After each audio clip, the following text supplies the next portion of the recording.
Hello everyone and welcome back to the Horror Hut. Before you drift off, it would be a nice idea if you could leave a comment to let me know where you are listening from. Please don't forget to give the video a like and subscribe to the channel. Right, let's get comfy and relaxed, and let's begin. Story 1, Buried Secrets of the Frozen Night. The storm had begun quietly, a faint whisper that brushed against the window panes of my cabin like an intruder testing the threshold. I had spent the previous weeks preparing for winter, stocking up on firewood and provisions, but nothing could have prepared me for what was about to unfold. The weather forecast had hinted at a flurry, a light dusting across the mountains, but the reality was far more sinister. By daybreak, the world beyond the glass was swallowed by an oppressive blanket of white. I stood at the window, my breath fogging the glass as I watched the snow dance in the wind. Each flake twirled and twirled until it settled, a seemingly peaceful sight. Yet, the eerie silence that enveloped the cabin felt like an omen. I pulled away from the window and stoked the fire in the hearth, feeling its warmth wrap around me like a protective cloak. Alone in the solitude of the woods, I had always thought I relished the quiet. Today, however, it felt stifling. The first flakes had been gentle, but by noon, the storm intensified, ferocious gusts howling like restless spirits. I settled into the armchair with a book, my usual remedy for the incessant solitude. Yet as I read, the words blurred together, and my mind drifted to darker thoughts. The cabin, once a sanctuary, began to feel more like a prison. I could almost hear the wind's mocking laughter, taunting me from outside. The hours slipped by, the sun vanishing behind a thick curtain of clouds, and dusk arrived without warning. I stood to peek outside again, alarmed to see that the snow had reached the porch steps, almost as if it wanted to creep inside. My heart raced as shadows flickered in the corners of my vision. I shook my head, dismissing the paranoia that had begun to sink in with the twilight. As night fell, I lit lanterns throughout the cabin, their warm glow flickering against the growing darkness. The wind howled louder now, a relentless beast trying to breach the walls of my home. I tried to drown it out with music, the crackling of the fire, and the steady thump of my own heartbeat. Yet, the isolation lapped around me like a suffocating shroud. At some point during the night, a loud crash jolted me from my thoughts. I sprang from the chair, the book falling from my lap. My heart raced as I searched for the source of the sound. The wind had grown even more agitated, and the cabin creaked ominously, but it wasn't just that. Something outside had broken the stillness, a sound that felt distinctly like a thud against the wooden side of my cabin. I gripped the edge of the table, fighting the urge to retreat into the safety of the shadows. I peered through the window, straining to see past the curtain of falling snow. The world outside was a swirling vortex, white and black, and nothing seemed to be moving. Just as I turned away, a fleeting figure caught my eye. I swore I saw a shape, a human or something that once had been human, lurching toward the cabin. My breath caught in my throat. I blinked, certain that I had imagined it.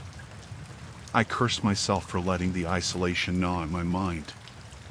After all, it was probably just a deer, the storm displacing wildlife. I took a deep breath, trying to steady myself, but the wild thumping of my heart refused to relent. Just then, there was a knock, a solid, insistent knock at the door. It echoed through the cabin, sending chills racing down my spine. Who would be out here in this storm? I let my gaze drift back to the window, but the shape had vanished, swallowed by the white abyss.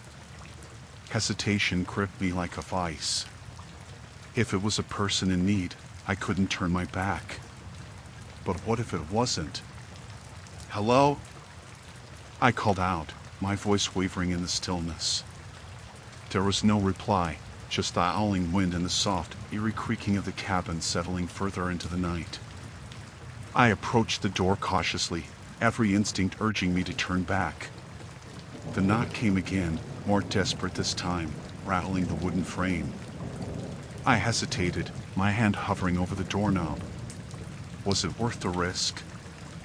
I steeled myself and pulled it open just a crack. The storm rushed in, a furious gust that nearly slammed the door shut again. I squinted into the swirling snow, searching for a face, but all I saw was shadow and blizzard. "Who's there?" I called again, louder this time. "Help," a voice croaked, barely audible over the wind. It was a tortured sound, desperate and raw. My heart sank. I could hear the fear in that one word. "Stay there," I shouted, shoving the door open wider. "I'll get you inside." As I peered into the storm, a figure materialized from the sheets of snow. A man stumbled forward, his clothes tattered, face pale and gaunt. His eyes were wide and terrified, as if he had just escaped from a nightmare. I grabbed his arm, pulling him into the warmth of the cabin. The storm shrieked outside, and the door slammed shut behind us with a heavy thud, sealing me in with a stranger who looked as though he'd walked straight out of hell. "God, you need to tell me what happened," I urged, urgency bubbling to the surface. But as I studied his face, the words caught in my throat. He wasn't just scared, he was haunted. The howling wind clawed at the house like a restless beast, the sound echoing through the empty rooms. I stood in the dim light of the living room, staring out the window at the swirling mass of snow that had turned my once quiet street into an unrecognizable white abyss. It had been 3 days since the storm began, and the world outside was a ghostly portrait of isolation. I felt like a solitary figure trapped in some forgotten painting, surrounded by a thick blanket of silence that was occasionally shattered by the wind's mournful wail. I had tried to keep myself busy, but the weight of the storm pressed heavily on my chest. I found myself pacing the creaking floorboards, waiting for the moment when the power would flicker and die, leaving me with only a flashlight's narrow beam to pierce the shadows. The house felt alive in the storm's grip, every creak and groan echoing like a warning. I could hardly shake the feeling that something was watching me through the storm, waiting for the right moment to breach the thin veil of safety I'd wrapped around myself. Dinner had been a half-hearted affair. I'd reheated the last of the soup, but the warmth of the bowl was swallowed by the chill that seeped from the walls. I sat at the table, staring at the empty chair across from me, feeling the absence of my sister, Clara. She should have been here, laughing at my attempts to make a meal out of canned goods. Instead, I was alone, and the quiet seemed to stretch like a taut wire, ready to snap. By nightfall, the snow had begun to pile high against the windows, the wind creating eerie shapes that danced against the glass. I drew the curtains tightly, trying to shut out the howling that echoed in the empty rooms. The candle I lit flickered, casting long shadows that twisted and writhed on the walls. I clutched the old wooden chair, a habit I had developed in my anxiety, feeling the splintered edges dig into my palm. The storm had come so suddenly. Just 3 days ago, the sun had bathed the town in golden light. Clara and I had planned to go ice skating at the old pond, the one our parents used to take us to when we were children. But the forecast had turned, and before we knew it, the snow had begun to fall in thick, white sheets. Clara hadn't made it home that night, and I still hadn't received any word. My phone had long since run out of battery, its lifeless screen a constant reminder of my isolation. The landline had been dead for hours, and I cursed the day I had decided not to invest in a generator. I couldn't shake the feeling that the storm was more than just a winter anomaly. The air felt charged, heavy with anticipation, and I found myself glancing at the door more often than not, expecting it to burst open at any moment, revealing something that lay hidden in the snow. As the clock ticked past midnight, a loud thud jolted me from my thoughts. The sound resonated through the house, a hollow echo that made my heart race.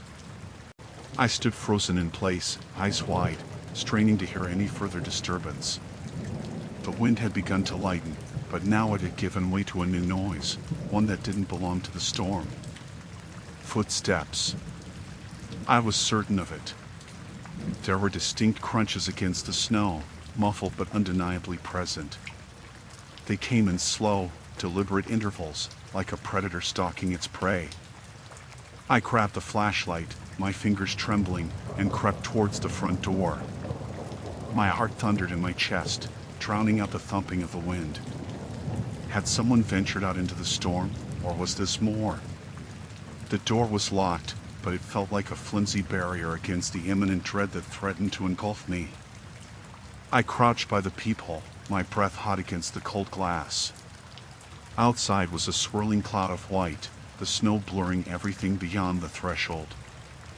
I strained to see, searching for a glimpse of whoever or whatever was out there. The footsteps stopped, and a heavy silence settled over the house. My breath quickened, fear coiling tight in my gut. I waited, holding my breath as if that would protect me. Then, just as suddenly as they had appeared, the rustling began again, but this time it was accompanied by a faint, desperate voice, muffled by the storm.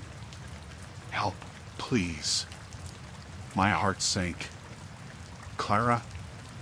No, it couldn't be. I was losing my mind, trapped in this storm. But the voice echoed again, a chilling plea that pierced through the ice in my veins. It was not just a figment of my imagination. It was real, desperate, and begging for assistance. "Help, please." It repeated, softer this time, as if it were fading. I felt an irresistible pull toward the door, an urge to fling it open and rescue whoever was out there. A surge of guilt washed over me at the thought of my sister, alone in the raging storm. But then doubt crept in. What if this was a trap? What if it was something far worse, waiting to lure me into the storm, into the darkness? I hesitated, caught in an agonizing battle between instinct and fear. The voice called out again, more frantic, and I realized I couldn't ignore it. I needed to know. I unlatched the door, the cold air rushing in like an unwelcome specter. My heart raced as I pushed it open, the wind slamming it against the wall. I stepped out into the blizzard, the world spinning around me in a dizzying whirl of white. The cold bit at my cheeks, but the warmth of urgency burned within. "Clara?" I shouted over the roar of the storm. The wind swallowed my voice, but I pressed onward, my eyes straining against the flurry. "Help, please." The voice was closer now, almost within reach. I stumbled forward, the snow rising to my knees, and I felt an unsettling sensation that I wasn't alone. And then it hit me, somewhere within the flurry of light, something loomed, shrouded in shadow, watching with intent. The snowstorm howled like a furious beast, its winds rattling the shutters of my childhood home. I had returned to this isolated cabin in the woods only days ago, seeking solace and a break from the suffocating city life. Now, as I sat in front of the old fireplace, the flickering flames cast eerie shadows across the wooden walls, each one dancing as if alive. I could feel the walls closing in, the ominous atmosphere tightening around me like a vice. It had started innocently enough, just a light snowfall that quickly escalated into a raging tempest. The power flickered and died hours ago, leaving me reliant on the dwindling firewood. I wrapped a blanket around my shoulders, but the chill seeped deep into my bones. Outside, the wind screamed, drowning out any comfort the crackling flames might have provided. It was a reminder I was utterly alone in this forsaken place. Earlier that day, I had ventured outside, hoping to find solace beneath the thick pines. With each step, I sank into the white powder, the cold biting at my exposed skin. The world around me had taken on an otherworldly glow, the snow reflecting the weak light of the sun that tried and failed to break through the thick clouds.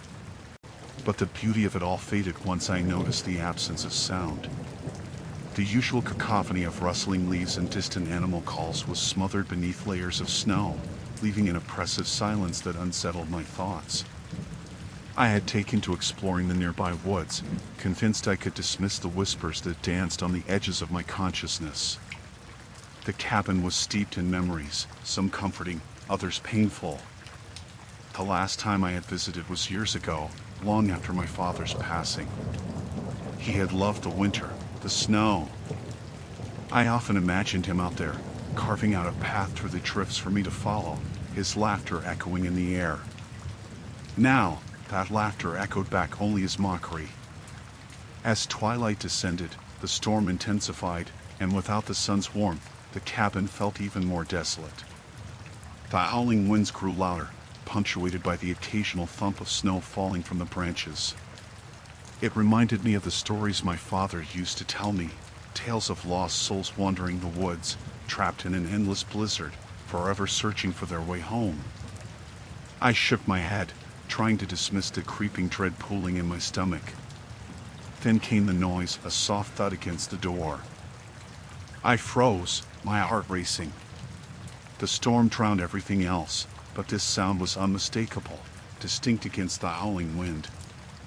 I tried convincing myself it was merely branches, the weight of the snow causing them to break, but a part of me felt it was something more sinister. I edged closer to the door, my breath hitching in my throat. Another thud.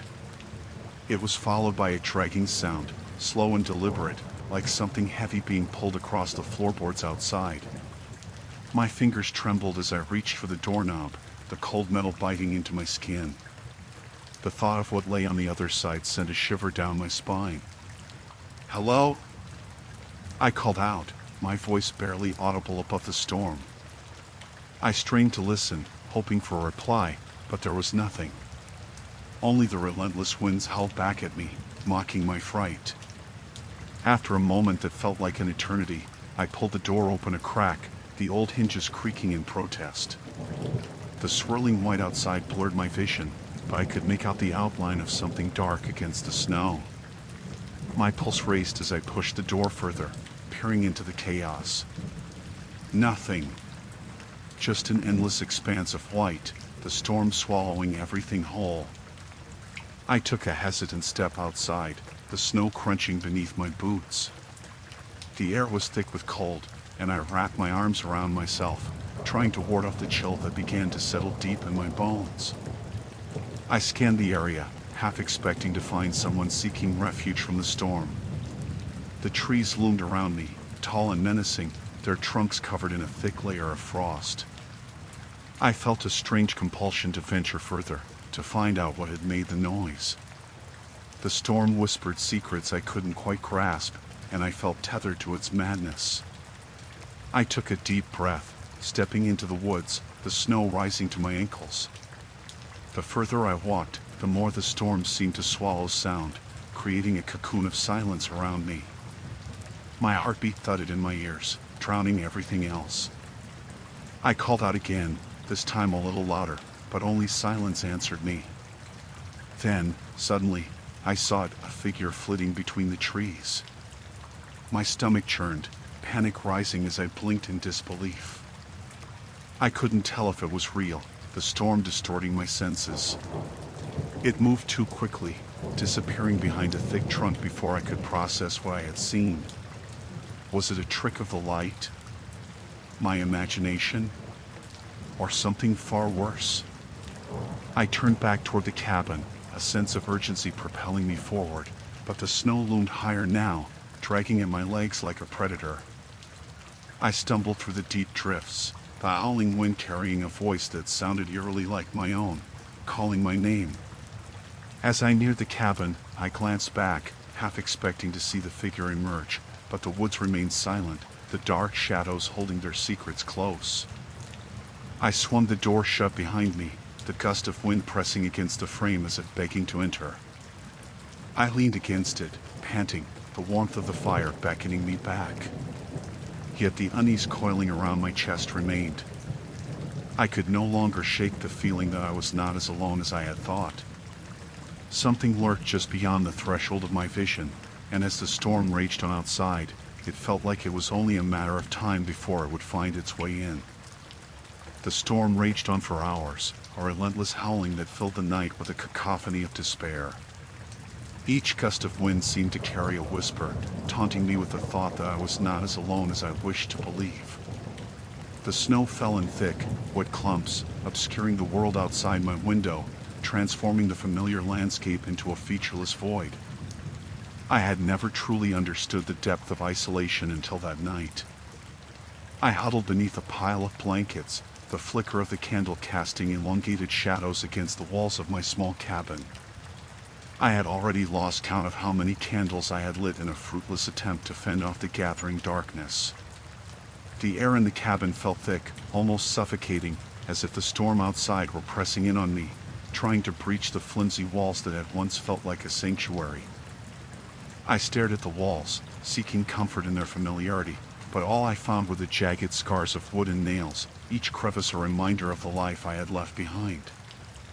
I thought of my friends, my family, each one safely tucked away in their homes, oblivious to my plight.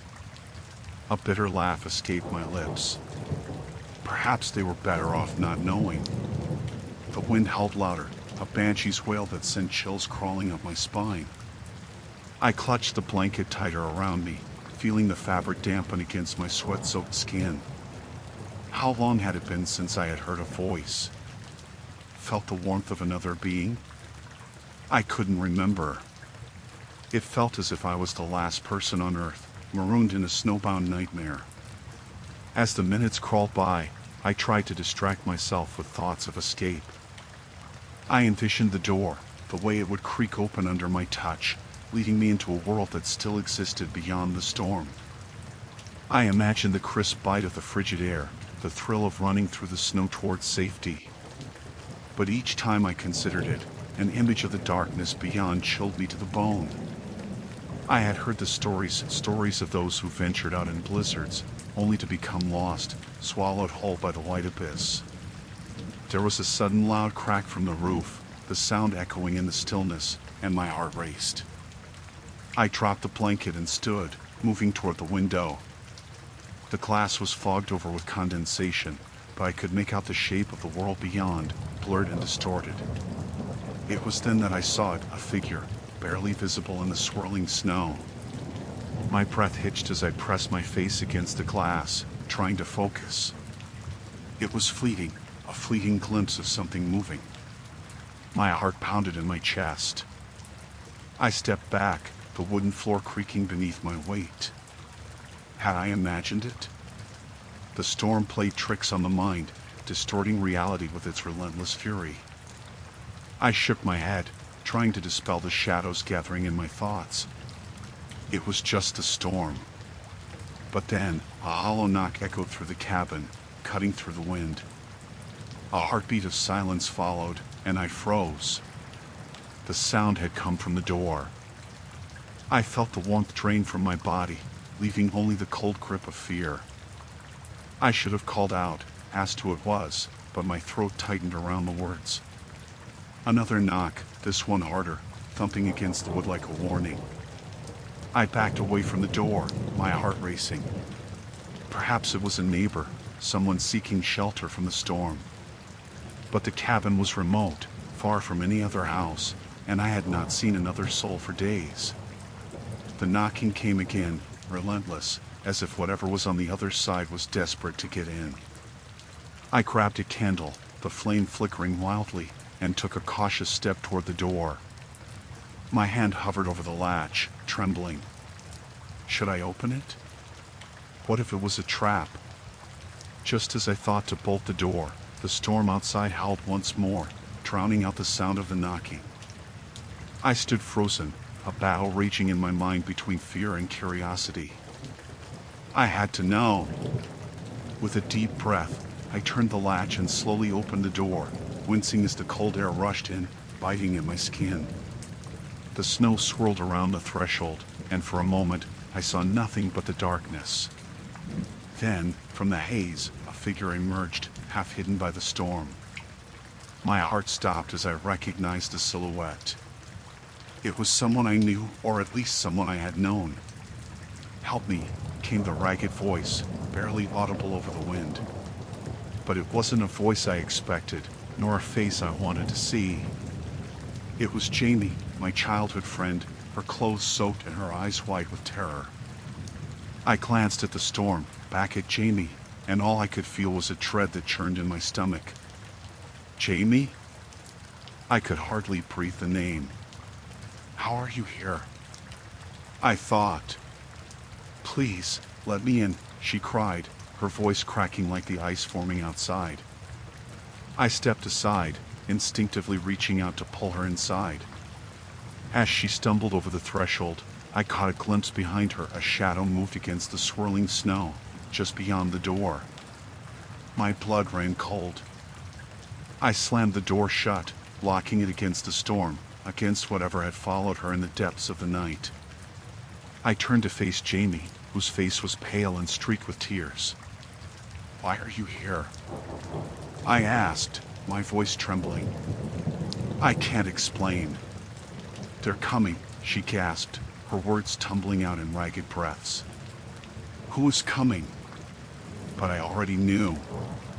And as the wind howled outside, the shadows of my fears loomed ever closer, creeping into the corners of my mind, feeding on the storm. The snowstorm continued to howl outside, a relentless beast that clawed at the windows and howled down the chimney. I had long lost track of time, but the oppressive weight of the storm suggested it was deep into the night. I sat on the worn armchair, my back pressed against the fraying upholstery, staring blankly at the flickering candlelight that danced on the walls. The power had gone out hours ago, and the darkness felt like a living entity, creeping in from the corners of each room, pulling me into its cold embrace. I had settled into a kind of uneasy calm, a stark contrast to the frantic panic I had felt earlier when I realized I was completely alone in the old cabin. I had come here thinking it would be a quiet retreat, a chance to gather my thoughts and escape the chaos of my life. Now, it felt like a trap, the walls closing in on me as the snow piled higher outside. It had become a prison of my own making. The wind shrieked again, cutting through the silence, rising in intensity. I thought of Samantha, my sister, who had urged me to stay with her instead. I should have listened. Thoughts of her laughter echoed in my mind, and I remembered her voice warning me about the storm. "Stay put, Jake. Don't go out there. Just wait it out." But I hadn't heeded her advice, thinking I could brave the elements to gather supplies from town. That thought was now a distant memory, buried under the heavy blanket of snow that had swallowed the roads. Outside, the world had transformed into an alien landscape, the snow falling in blinding sheets that rendered everything unrecognizable. The cabin had felt warm and inviting when I first arrived, but now the walls felt as if they were encroaching, whispering secrets in the language of creaks and groans. I could swear I heard something beneath the howling wind, a sound that didn't belong, a rustling, almost like footsteps in the snow. My heart raced, and I tightened my grip around the candle, the only source of light in this suffocating darkness. Another gust shook the windows, and I glanced toward the door. The latch held tight, yet the unease curled around my stomach like a serpent. I had crossed the threshold into isolation, and now it felt as if I had crossed into something far more sinister. I stood up, my legs unsteady from sitting too long, and approached the door, peering out into the swirling snow.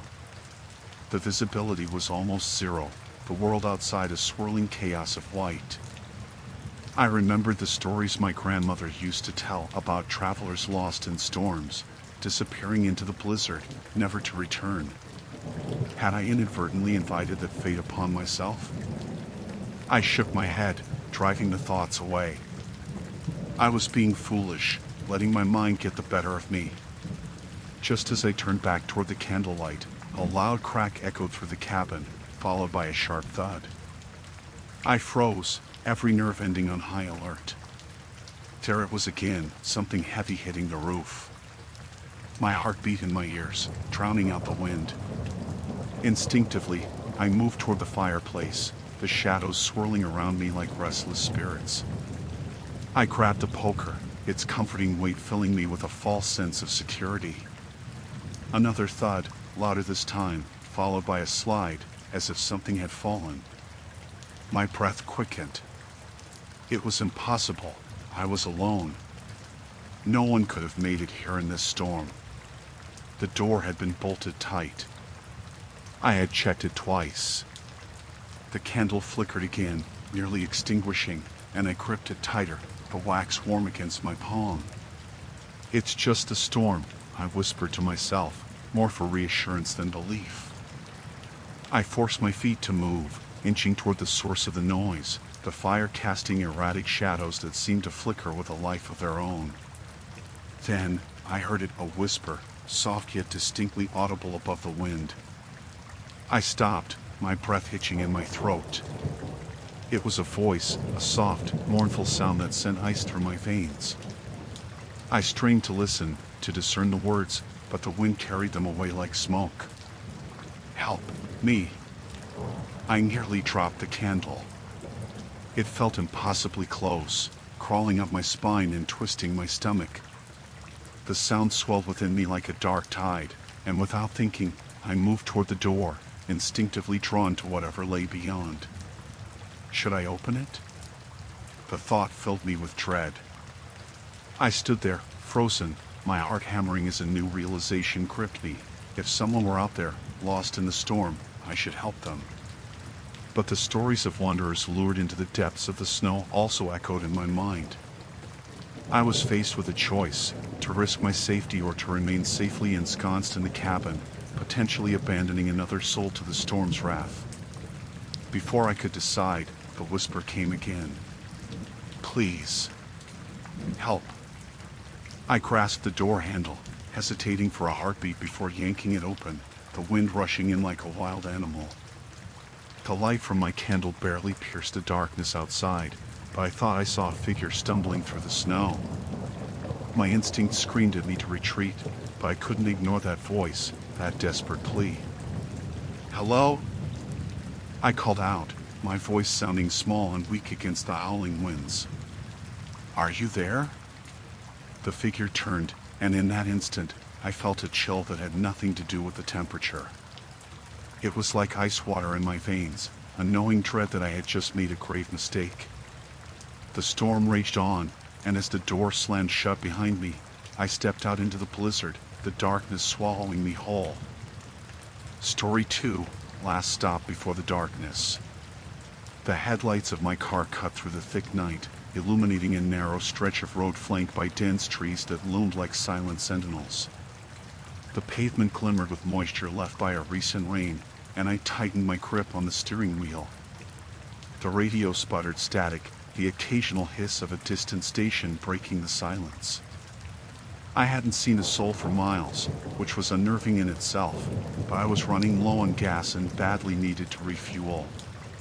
When the gas station finally appeared, it was like a beacon in the darkness.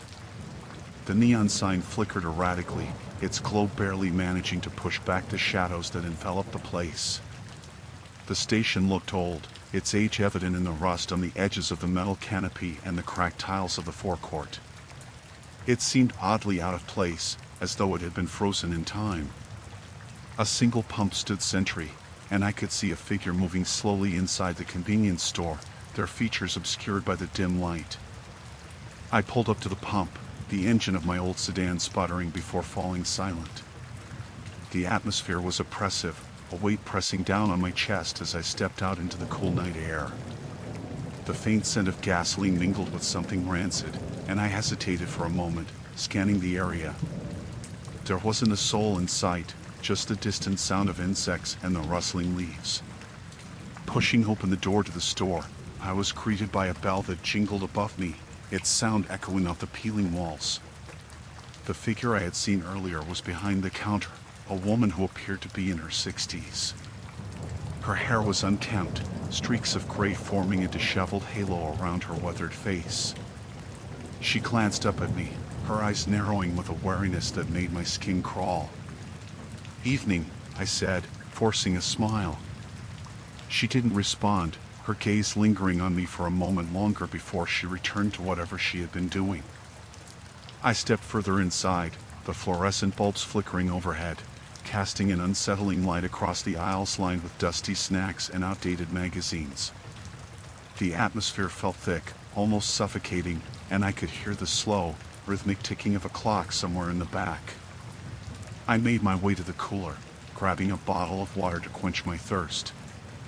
As I turned to head back to the counter, I noticed a series of odd posters on the wall, faded images of missing persons splattered with ink details about each case. My heart started to race as I took in the Eerie collection, their faces staring out at me from the wall as if begging to be remembered. "Fill up your tank?" The woman's voice broke through my thoughts, rough like gravel. I nodded, conscious of the fact that she had positioned herself behind the counter, her fingers gripping the edge as though it were a lifeline. "Yeah, just a pump outside," I said, trying to keep my voice steady. She nodded slowly, the wheels of her mind turning in a way that made me feel more like a specimen than a customer. I stepped back outside, the chill of the night wrapping around me like a cloak. The pump whirred to life as I inserted the nozzle into my tank, the sound of gasoline gurgling against metal oddly comforting. But as I stood there, I couldn't shake the feeling that I was being watched. I glanced back at the store, where the woman had returned to her task, but her eyes were fixed on me once more. As I waited for the tank to fill, my mind wandered. I thought about the road ahead, the fatigue that had settled deep in my bones, and the gnawing feeling that something was terribly off. The clock in the store ticked louder in the silence, each heartbeat echoing in my ears. When the pump clicked off, I pulled the nozzle out and hung it back up, taking a moment to shake off the prickle of unease that had settled over me. I returned to the store, water bottle in hand, and set it on the counter beside the woman. "How much is the gas?" I asked, trying to break the tension. "$25, she replied, her voice flat, void of any warmth. I handed her a $20 bill and a few coins, my eyes darting back to the missing persons posters. Something about them gnawed at me, as if they were alive with secrets I was not meant to uncover. "You're not from around here, are you?" she asked, a hint of something sharper lurking behind her words. "No," I admitted, too tired to play games. "Just passing through." "Aha," she said, her eyes narrowing again as she looked me over. "Watch yourself out there. Not many people about at this hour." "Yeah, I've noticed," I replied, forcing a laugh that fell flat. I turned to leave, but her voice stopped me. "Just remember, not everything goes back to normal after dark." I felt a chill creep down my spine as I turned away, the bell above the door jingling ominously. The night outside seemed darker, the shadows shifting unnaturally. I stepped back into the hollow silence of the forecourt, my heart racing. The car felt like a sanctuary as I climbed back in. I locked the doors, glancing in the rearview mirror as I started the engine. The woman stood in the doorway of the store, her face a mask of shadow, watching me until I pulled away. I made a quick turn to leave, the gas station receding into the dark, leaving behind a sense of foreboding that clung to me like a second skin. As I drove away, I couldn't shake the feeling that I had escaped something that lingered in the stifling air of that gas station, waiting silently for its next visitor. The bell above the gas station door chimed softly as I stepped inside, a sound incongruent with the muffled sense of unease that still clung to me. The fluorescent lights buzzed overhead, flickering with a rhythmic persistence, casting an unwelcoming glow on the dimly lit interior. I hesitated for a moment, the lingering image of the old man on the payphone replaying in my mind, his call to the unknown echoing in my ears. The air was thick with the scent of stale coffee and motor oil, an oddly comforting combination that momentarily distracted me. I walked towards the counter, where a young woman, no older than 20, sat slouched over a magazine. Her hair was dark and tangled, and her eyes were rimmed with fatigue as she vaguely acknowledged my presence with a nod. "Anything I can help you with?" she asked, her voice monotone. I cleared my throat, suddenly aware of how dry my mouth felt. "I just need to pay for gas." "Pump 3. She flipped her magazine closed but didn't bother to look up as she reached for the register. "That'll be 15 even." I fished out a crumpled 20 and slid it across the counter, noting the way her fingers brushed against the bill without any hint of curiosity or acknowledgement. I watched as she punched the numbers into the register, her movements mechanical, almost as if she were trapped in a repeating loop. "Do you have a bathroom?" I asked, feeling an urgent need to escape the oppressive atmosphere. She gestured vaguely toward a door in the back, her attention already drifting back to the glossy pages of her magazine. I nodded, grateful for the direction, and made my way towards the restroom. Each step felt heavy, as if the very floorboards resisted my movements. The hallway leading to the bathroom was dimly lit, the walls a dingy beige, peeling in places like old paint on a forgotten canvas. As I pushed the door open, the hinges creaked ominously, and I entered the small, grimy space. The flickering light above did little to mask the layers of grime that clung to the sink and toilet. I washed my hands, the cold water grounding me momentarily, but as I glanced into the cracked mirror, I caught sight of a figure reflected behind me. I whipped around, heart racing, but found only the empty corridor stretched behind me. I took a deep breath, chastising myself for being jumpy. It was just my overactive imagination, a product of the unsettling circumstances since I had left home. I needed to focus, to shake off the nagging sense of dread that seemed to follow me like a shadow. I washed my hands again, splashing water on my face, trying to wipe away the creeping sensation of paranoia. Returning to the main area of the gas station, I noticed the young woman was no longer at the counter. A sense of foreboding washed over me, and I scanned the dimly lit aisles, the towering shelves sagging under the weight of their dusty inventory. The soft hum of the refrigerator units filled the silence, but the absence of her presence felt like an uninvited chill. "Hello?" I called, my voice echoing slightly in the confined space.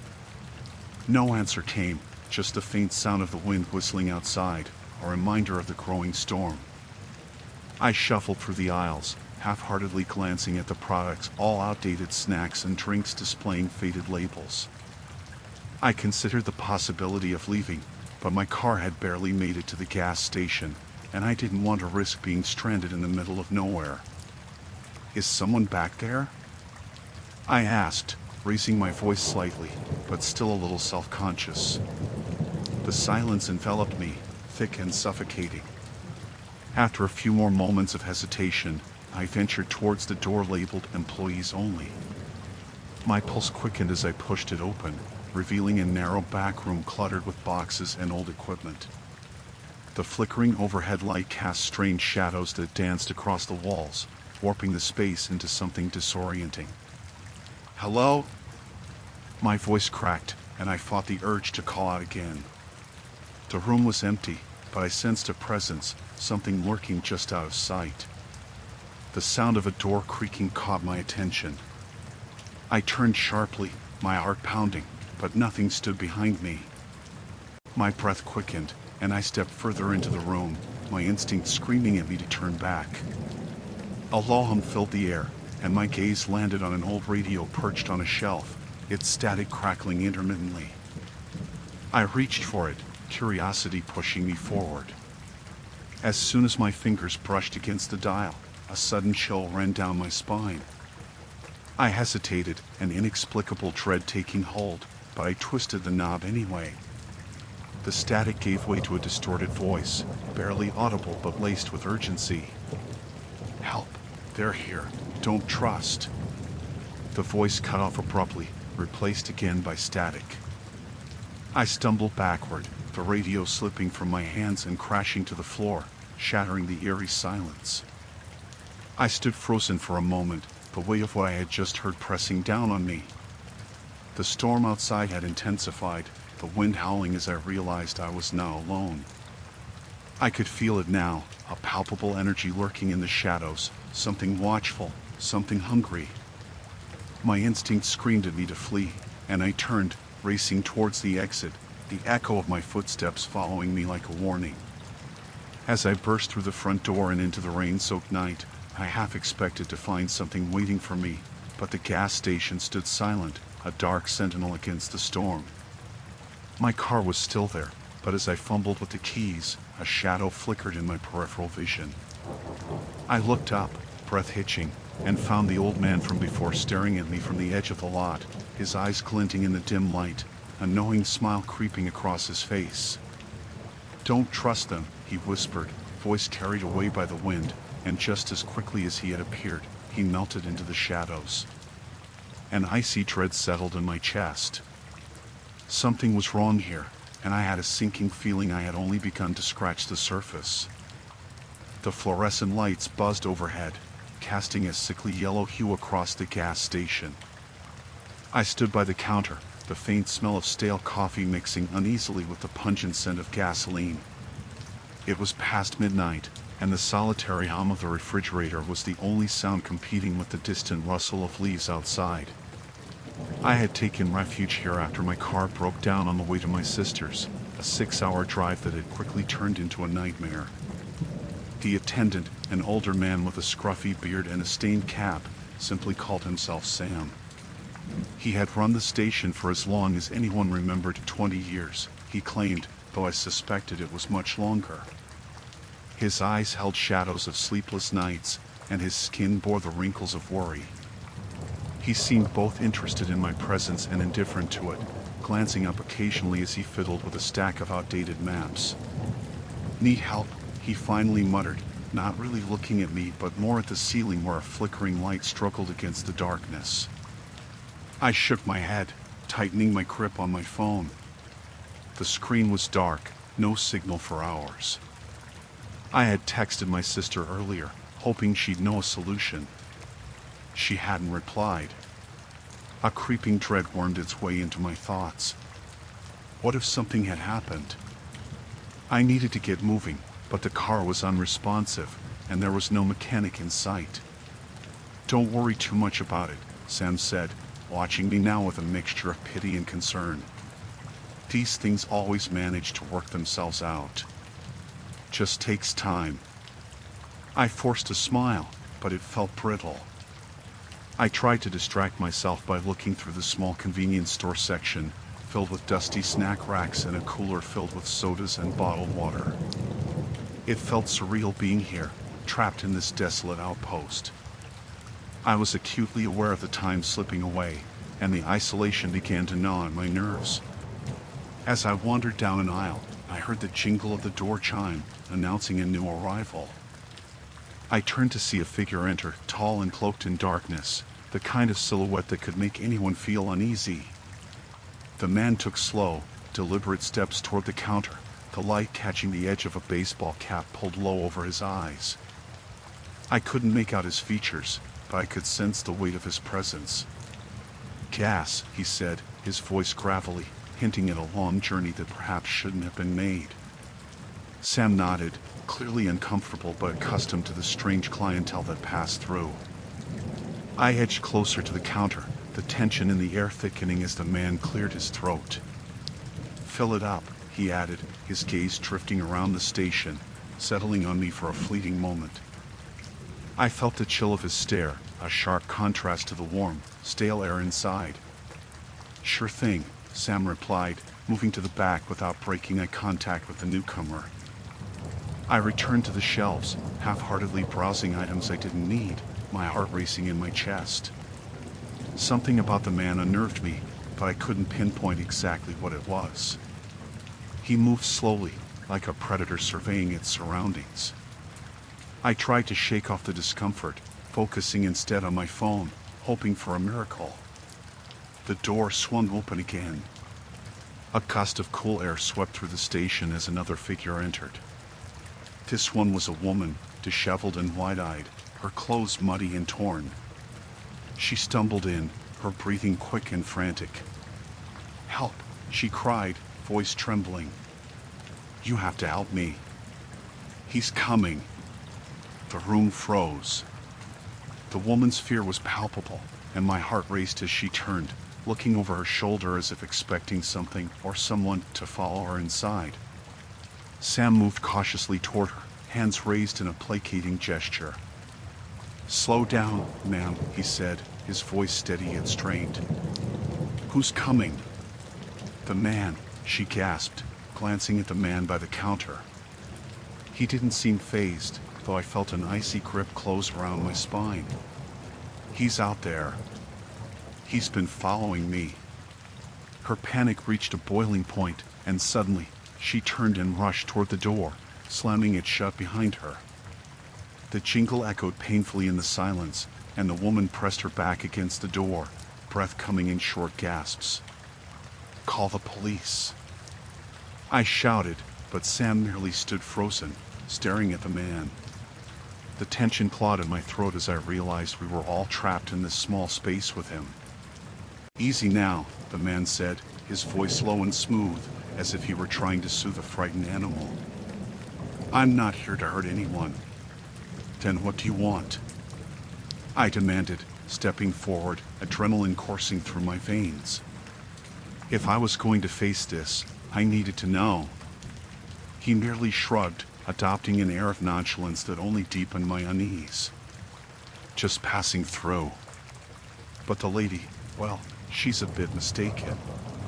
"Why should we believe you?" I shot back, my hands clenched into fists at my sides. The woman behind the door shivered, her eyes wide with terror. He's dangerous." A distant rumble of thunder echoed outside, and I glanced at the window. Dark clouds loomed, and the wind began to howl, rattling the glass. The atmosphere transformed. What had been a stale, musty gas station now felt like a claustrophobic trap. "Let's just calm down," Sam interjected, but the commotion seemed to embolden the man. He stepped closer, his demeanor shifting from casual to predatory, the shadows in the corners of the store deepening as if to envelop us. "Why don't we all just have a chat?" he suggested, his voice silky and dangerous. I felt the hairs on my neck rise, a primal instinct warning me to flee. But where could I go? The woman's hand trembled against the door, and I locked eyes with her. We were in this together, two strangers sharing an impending doom. I stepped toward her, ready to take action, but the man raised his hand, and the atmosphere thickened with a bone-deep dread. The little sanctuary of the gas station had become a cage, and as the storm raged outside, I knew that whatever lay beyond our fragile walls was not the only threat. The rain continued to hammer against the roof of the old gas station, a relentless drumming that drowned out every other sound. I had taken refuge inside the cramped store, its fluorescent lights flickering intermittently, casting odd shadows around me. The smell of stale chips mingled with something more metallic, a scent that lingered in the air and settled in the back of my throat. I had long since stopped wondering if it was the chips or something worse. The clerk had disappeared into the back of the store, leaving me alone with my jittery thoughts. I had wanted to leave, to step back into the downpour and escape this place, but the storm had intensified, sheets of rain obscuring everything beyond the Kate glass windows. The faint sound of thunder rumbled in the distance, echoing off the hills like an ominous warning. The thought of being caught out there made my skin crawl. I wandered the aisles, the soft squish of my sneakers against the wet floor sounding too loud in the silent store. My finger traced the edge of a shelf lined with dusty bottles of soda and half-eaten snacks that no one would ever buy. I caught my reflection in the glass of a drink cooler, a gaunt figure with wild eyes and damp hair that clung to my forehead. I barely recognized myself. A sudden clatter erupted from the back room, followed by a muffled shout. My heart raced, a wild drumbeat in my chest. I considered calling out, but something held me back, an instinct that whispered I should remain quiet. I stepped closer to the back door, the splinter wood barely visible in the dim light. My mind flashed to the stories I had heard over the years, tales of gas stations that weren't quite right, of strange occurrences that motivated travelers to keep their windows rolled up and their doors locked. I strained to listen. The rain roared as though the world was drowning with it the sounds from the back. After a moment, everything turned still. A cold shiver ran down my spine as the silence stretched on, taut and heavy, like a thread about to snap. "Hello?" I called, my voice shaky, almost drowned out by the wind howling outside. I waited, holding my breath. Nothing. I turned back toward the main store, my heart pounding in my ears. The bright lights flickered again, and I cursed under my breath. Maybe it was just a power surge, but something told me it was more than that. The air felt charged, electric, as if something was waiting to happen. I grabbed a bag of pretzels, a futile attempt to distract myself, and settled down by the register, my back to the wall. The clerk had left her radio on, a low hum of static intermittently interrupted by a few scattered news bulletins. I strained to catch anything that might provide solace, but it only added to my unease. Then I heard it. A soft shuffle from the back, followed by the creak of floorboards. I looked up, fidgeting with the bag in my hands. The sound was too deliberate, too cautious. My heart raced faster, a trapped bird in my chest. Adrenaline coursed through me, and I considered bolting for the door. Is everything okay back there? I ventured again, louder this time, trying to sound braver than I felt. No answer. I got up slowly, moving towards the back like someone tiptoeing through a minefield. The air felt thick, almost suffocating, and I had to force myself to breathe. I reached the door that led to the back room, an old wooden thing that looked like it hadn't been opened in years. I placed my hand on the doorknob, hesitating as an image flickered through my mind of someone lurking behind the door, waiting to pounce. Clenching my teeth, I turned the knob and pushed the door open. The room beyond was dark, lit only by the glow of a single bulb that swayed gently from the ceiling. Shadows danced along the walls, and I squinted, trying to make sense of the disarray.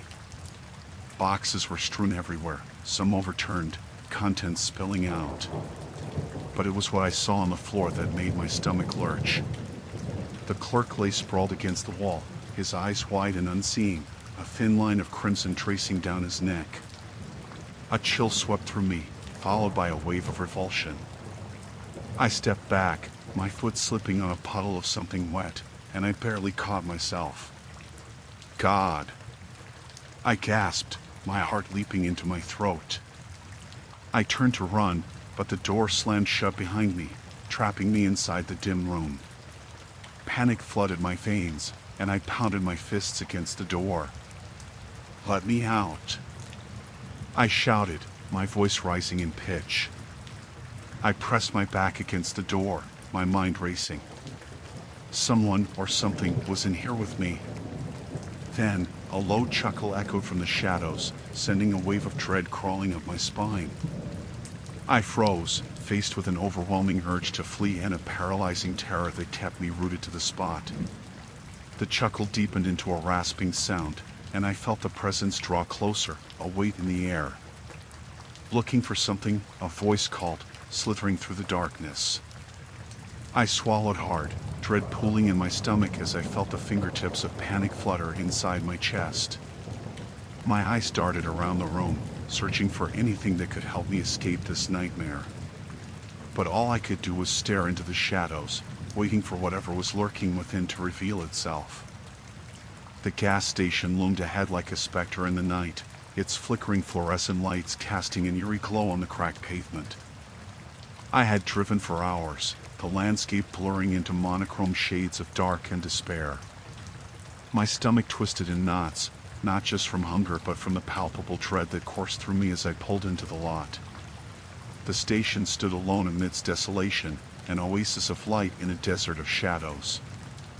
I parked next to a rusted pickup that had seen better days, its owner presumably long gone. My headlights swept across the building's exterior, revealing peeling paint and a dusty sign advertising age-old snacks and fuel prices that seemed to belong in another era. The door creaked ominously as I entered, the sound echoing in the cavernous space. The air was thick, suffused with the smell of stale coffee and something else, something rotten that clawed at my senses. I stepped inside cautiously, glancing around. The convenience store was dimly lit, the flickering bulbs overhead adding to the unsettling atmosphere. A single clerk stood behind the counter, his expression blank and his gaze unfocused, as if he were trapped in a waking nightmare. "Evening," I said, forcing myself to break the tension. My voice sounded foreign in the oppressive silence. He didn't respond. Just continued to stare, the fluorescent lights reflecting off his unblinking eyes. A shiver ran down my spine. I tried to shake it off, moving past the aisle stocked with outdated snacks and drinks, their vibrant packaging faded and dust-coated. I needed to refuel, my tank was low, and my nerves were shot.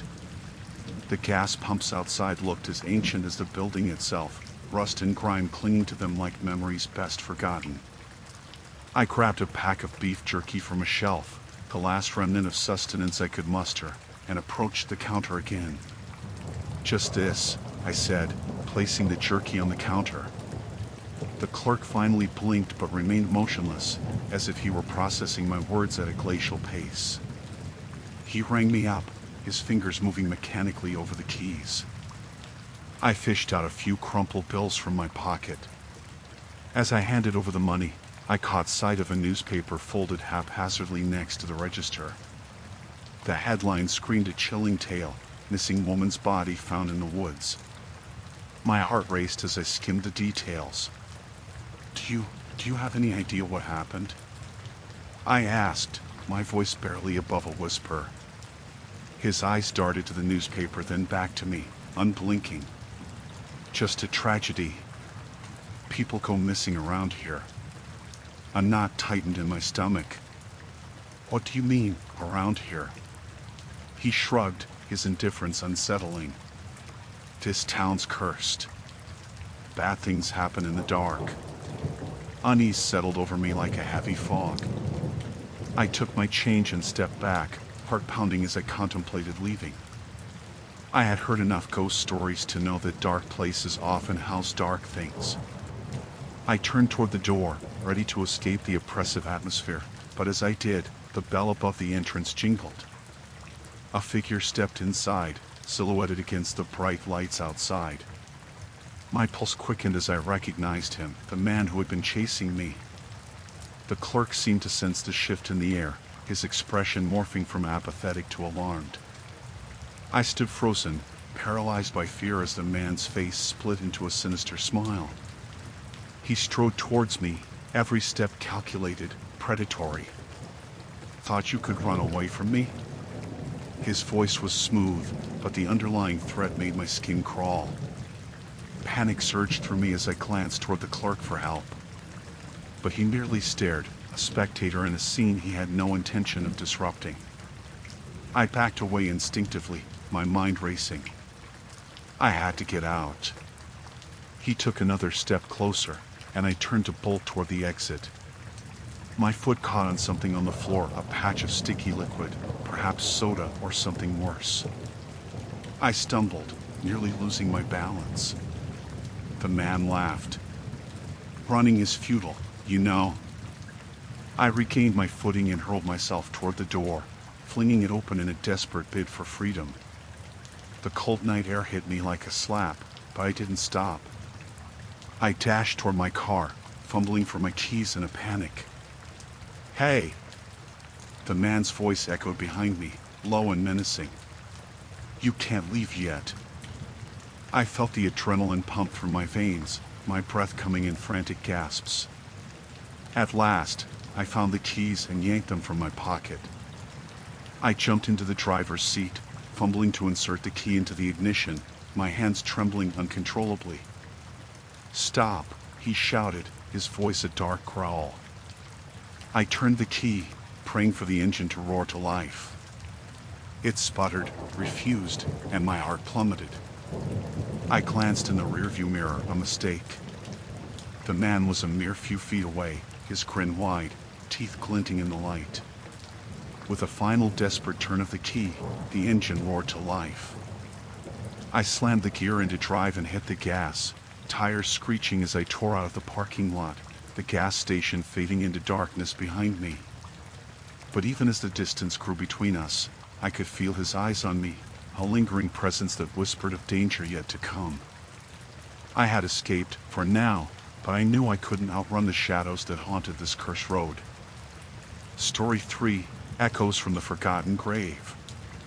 The owl stood at the end of Harrow Lane like a tombstone, weathered and solemn, its dark windows gazing down on the world with an air of judgment. I had known the place for years, lingering at its edge during childhood games, daring my friends to touch the gate that creaked like an old man's bones. but that was all innocent play. The day I returned, the air hung thick with secrets, and the weight of the past pressed down on my shoulders. I drove slowly, the gravel crunching beneath my tires as I pulled up to the front. The overgrown garden had reclaimed much of the yard, a tangled mess of thorny vines and weeds that clawed at my sneakers as I stepped out. My heart raced, not from fear but from a sense of obligation.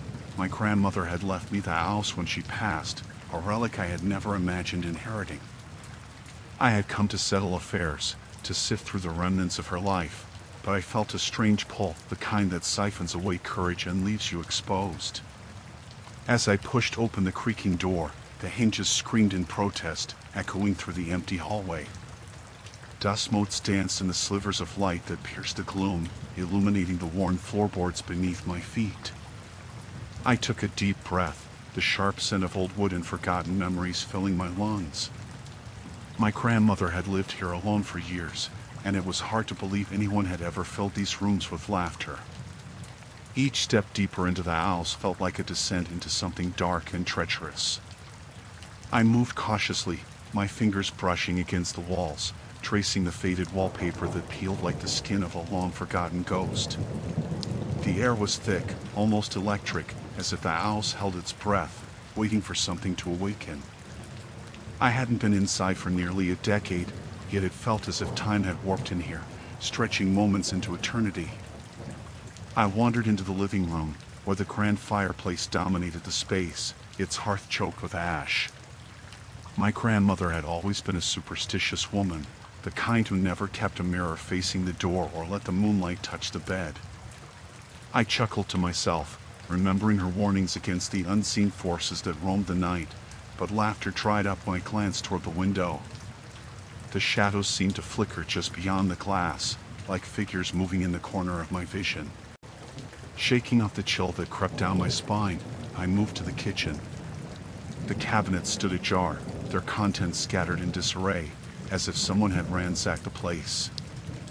I frowned, running my fingers over the countertops, where layers of grime told tales of neglect. Then, an unsettling thought crossed my mind. Hadn't I locked the door behind me? I turned, half expecting to see someone lurking in the doorway, but the house was silent, its old bones creaking under the weight of solitude. I spent hours going through the house, collecting items that sparked memories, a photo album filled with faded images, her favorite tea set chipped at the edges, a collection of books carefully stacked on a rickety shelf. But as dusk settled in and shadows stretched across the walls, the sense of unease grew, gnawing at the edges of my mind. Sitting on the worn sofa, I thumbed through the photo album, tracing my grandmother's face in the images. Each snapshot told a story of a life well lived, yet a dark undercurrent throbbed beneath the surface, a sense of sorrow I couldn't quite place. As I turned the pages, a strange chill enveloped me, and I felt an inexplicable urge to look over my shoulder, as if someone were watching from the shadows. The house creaked, and the old wood groaned under the weight of its history. I set the album down, but the air seemed to shift, thickening with tension. The hairs on the back of my neck stood on end. Then, a whisper barely audible, yet distinct echoed through the room, sending shivers cascading down my spine. It was a voice, low and mournful, like a distant memory surfacing from the depths of a dream. "Help me." My breath caught in my throat. I stood abruptly, heart racing, scanning the dimly lit room for any sign of movement. Nothing. Just the oppressive silence that had settled in again. Perhaps I had imagined it, just a trick of the mind playing on my exhaustion. I forced myself to breathe, but the sensation of being watched still lingered, a palpable weight that pressed down on my chest. Determined to shake off the feeling, I exited the living room and climbed the narrow staircase, each step creaking ominously. The scent of dust and decay hung heavy in the air, but there was something else, something metallic. I paused outside the door to my grandmother's bedroom, a strange compulsion urging me to enter. The door swung open on rusted hinges, revealing a room frozen in time. The bed was neatly made, a quilt folded meticulously at the foot, but the air felt charged with a presence. I stepped inside, my eyes drawn to the small writing desk tucked into the corner, papers scattered haphazardly across its surface. As I approached, the metallic scent intensified, curling into my nostrils, and I felt a sudden rush of nausea. It was then that I saw it, a shadow flitting past the window, something dark and swift. My heart leapt into my throat, panic coursing through my veins as I rushed to the window, yanking back the curtains. Outside, the garden loomed still and dense, the only movement a rustle of leaves in the evening breeze. But deep down, I felt the weight of eyes upon me, lurking just beyond the edge of perception. I stumbled back, confusion spiraling into fear. It was just an old house, I reminded myself. Just memories and dust. Yet the whispers returned, insistent, echoing in my ears. I was now alone here, and as night settled in with its thick blanket of darkness, I feared that whatever haunted these walls was awakening. I didn't sleep that night, the weight of the darkness pressing against my eyelids while the haunting echoes of the old house pulsed in my ears. The creaky floorboards, the whisper of wind through cracked windows, and the strange rustling noise from the attic had become a symphony of discomfort that lulled me into a state of restless awareness. I kept glancing at the clock, each minute dragging out as if time itself were mocking me. Morning brought no relief. The pale light filtered through the grimy windows, illuminating shadows that seemed to stretch longer than they should. I took a deep breath, steeling myself. I had to confront whatever had stirred in this house. It was just a building, after all, wood, nails, and plaster. Yet it felt alive, as though it held the collective breath of the generations that had come before me. After a quick breakfast of stale cereal, I decided to venture into the attic, the source of so many of my anxious thoughts. I could almost hear the whispers calling me, taunting me. I climbed the rickety staircase, each step protesting under my weight. The attic door loomed above me, a heavy slab of wood that seemed to absorb the light around it.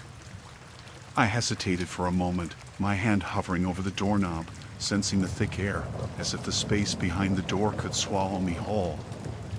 With a determined exhale, I turned the knob and pushed the door open. The hinges groaned like a warning. Dust motes danced in the beam of light from a small window, but the air was cold, unnaturally so, sending a shiver down my spine. I stepped inside, the floorboards creaking beneath my feet as if protesting my presence. Boxes lay haphazardly everywhere, their contents long forgotten. Old clothes, cracked photographs, and children's toys crowded the edges, remnants of lives that once thrived within these walls. I moved cautiously, fending off an inexplicable urge to turn back. I scanned the room, searching for anything out of the ordinary. It was then that I noticed a trunk in the corner, its leather surface worn and cracked, bound with fraying rope. Curiosity pulled at me, overriding my instincts to retreat. I approached it, my heart racing, as though I were walking into the mouth of a wolf. My hands trembled as I unfastened the rope and lifted the lid. Inside, I found an assortment of faded clothes, but what caught my eye was a small, ornate box nestled among them. It felt wrong, somehow, as if it were out of place amidst the mundane. The box was intricately carved, depicting scenes I didn't recognize, figures entwined in a dance, their expressions frozen in anguish or ecstasy. I lifted it out, brushing off the dust, and ran my fingers over the cool surface. As I opened the box, a chill swept through the attic, and the air thickened, becoming heavy and electric. Inside lay a collection of small trinkets, an old locket, a cracked mirror, and what appeared to be a withered flower encased in glass. But it was the feeling that washed over me, a rush of energy that prickled my skin, which drew me deeper into the contents. Suddenly, a loud crash echoed from behind me, making me jump. I spun around, heart pounding, but saw nothing. I glanced back at the box, though the trinkets seemed unchanged. Still, the sense of being watched tightened around me like a noose. I took a step back, but just as I did, the mirror caught the light, reflecting not my own pale face but a shadowy figure lurking just behind me. I whipped around, breath hitching in my throat, but the space behind me was empty. My pulse raced, and I felt the breath on the back of my neck, a cold whisper that sent a tremor down my spine. "You shouldn't have come here," it seemed to say, echoing softly in the silence. Panic surged through me. I had to leave. I slammed the trunk shut and stumbled backward, nearly tripping over a stack of boxes. I turned to flee down the staircase, but a force halted me, rooting me to the spot. An invisible weight pressed against my chest, constricting my breath.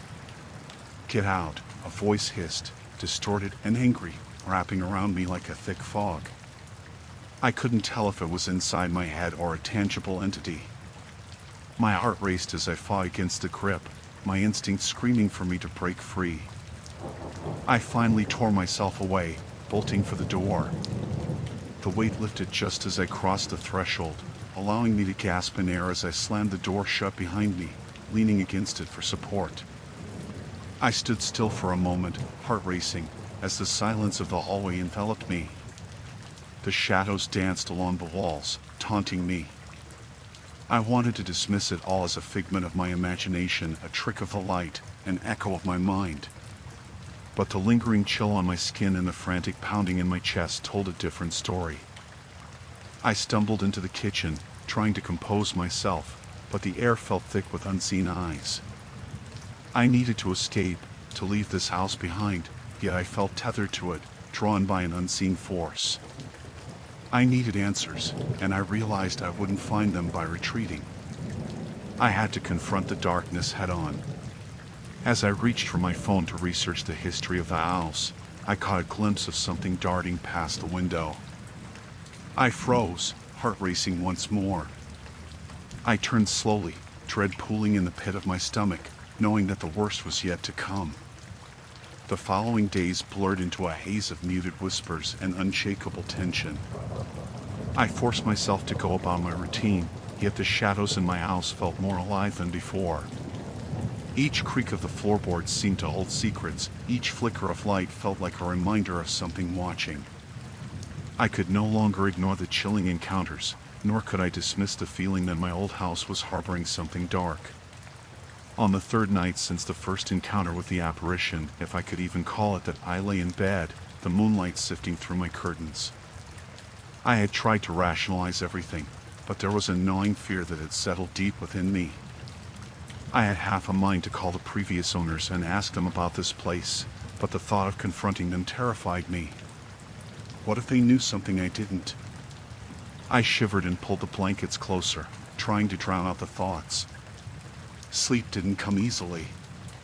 Instead, I found myself staring at the ceiling, tracing the cracks with my eyes. A sudden thud reverberated through the house, pulling me from my stupor. My heart quickened as I sat up, straining my ears for further sounds. I heard it again, a soft scuffle followed by a deliberate scrape, as if something was being dragged across the floorboards. With apprehension tightening my throat, I swung my legs over the side of the bed and stood. The coolness of the hardwood against my feet sent a shiver up my spine. I hesitated, torn between the instinct to flee and some primal curiosity that urged me to investigate. The noise had come from the living room. My heart pounded like a drum as I crept toward it. Each step felt like a betrayal of my instincts, but I pressed on, driven by an unyielding need for answers. I reached the doorway and peeked around the corner. The room lay in shadows, the dim light from the street lamp outside barely penetrating the darkness. My gaze swept across the space, landing on the old armchair that faced the fireplace. The chair was in perfect view, but it was empty. I frowned, remembering the stories I had heard about this house. People claimed it was haunted, that strange occurrences were a common happening here. But I had dismissed them as mere folklore, until now. I took a tentative step into the room, my heart thudding in my chest. And then I saw it. A silhouette stood in the corner, a figure wrapped in darkness, almost blending with the walls themselves. My breath caught in my throat as I froze, caught between the instinct to flee and an inexplicable urge to understand. The figure seemed to be watching me, its outline shifting and flickering, like a flame caught in a gust of wind. "Who are you?" I whispered, my voice barely audible. The figure didn't answer, but the air around it felt charged, heavy with a palpable energy that made the hair on my arms stand on end. I took a step back, the floor creaking beneath my weight. Suddenly, the figure lunged forward, dissolving into a cloud of darkness and then reforming just inches away from me. My instincts kicked in, and I stumbled back, falling onto the floor, my heart racing. The figure loomed above me, an indistinct shape shrouded in shadows, and I could feel the chill in the air intensify. "Leave," it spoke, its voice a whisper that echoed through the room like a mournful wind. "You do not belong here." Panic surged within me as I scrambled to my feet, my mind racing. I didn't know what I had stumbled into, but I felt the urgency of the moment pressing down on me. "What do you mean?" I gasped, my words breaking free in a hurried breath. "What do you want from me?" The figure remained silent, its dark form quivering as if caught in a storm. I could see it more clearly now, its edges were sharp, its features undefined. It held an air of sorrow, and a fragment of guilt coursed through me.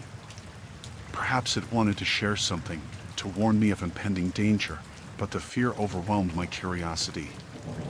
"Please," I said, desperate for understanding. "Just tell me what I need to know." In response, the figure drifted closer, and for a fleeting moment, I thought I saw a glimmer of light in its depths. Then it spoke again, its words a mere murmur that rattled the walls around us. "The past lingers here. It traps the living." The air thickened, and I felt an inexplicable sense of dread wash over me. I had come searching for peace, yet here I was, standing before a spectral remnant of something I couldn't understand. "What happened here?" I whispered, my body trembling. The figure pointed a spectral finger toward the old portrait hanging on the wall, a faded image of the house and its previous occupants. "They took more than they gave. The price of their secrets is the weight of their sorrow." I turned to the portrait, feeling a sudden chill of recognition. The faces seemed hauntingly familiar, and a memory flickered in my mind, something I had read about the original owners, a tragedy that had struck them. But the details eluded me now, just out of reach. "Please," I begged, turning back to the specter, "I need to know what to do." The figure hesitated, the shadows swirling around it like smoke. Then it drifted back, merging into the darkness of the room until it was just a whisper in the air. "Unravel the threads," it murmured, "before they pull you under." As the figure faded into nothingness, I stood alone in the dim light, the weight of its message heavy upon me. I was no longer just a tenant but a reluctant participant in a story that had unfolded long before I arrived. The weight of their sorrow pressed down on me, and I realized I had no choice but to uncover the truth, whatever it may cost. The night descended upon me like a suffocating blanket, every shadow stretching and creeping along the walls of the old farmhouse. I hadn't spent a night there since I returned from the city, and the weight of the darkness pressed heavily against my chest, reminding me of all that had happened since my arrival. Earlier that day, I'd ventured into town, hoping to find answers about the strange occurrences surrounding my family's old home. The locals eyed me with a mix of pity and fear, their whispers swirling like the fog that clung to the edges of the streets. I caught snippets of conversations filled with words like haunted, cursed, and not safe. They didn't need to say more. The looks in their eyes told me everything. As I drove back, the sun dipped below the horizon, casting eerie shadows on the winding road. By the time I parked outside the house, an unsettling chill had settled in the air. I hesitated before stepping inside, grappling with the urge to flee. The door creaked as I pushed it open, a sound that echoed through the empty hallways like a ghostly welcome.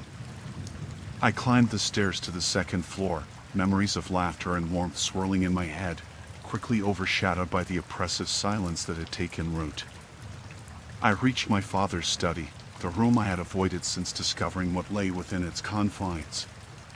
The air grew thick with an unseen presence, and I could almost hear the whispers that had plagued my nights. I took a deep breath and stepped inside, the scent of dust and old paper wrapping around me like a shroud. My father's desk sat in the center, paper strewn across it, all yellowed with age. Among the clutter, a leather-bound journal caught my eye. It had been the only thing I hadn't dared to touch before. My pulse quickened as I picked it up, the weight of it heavy in my hands.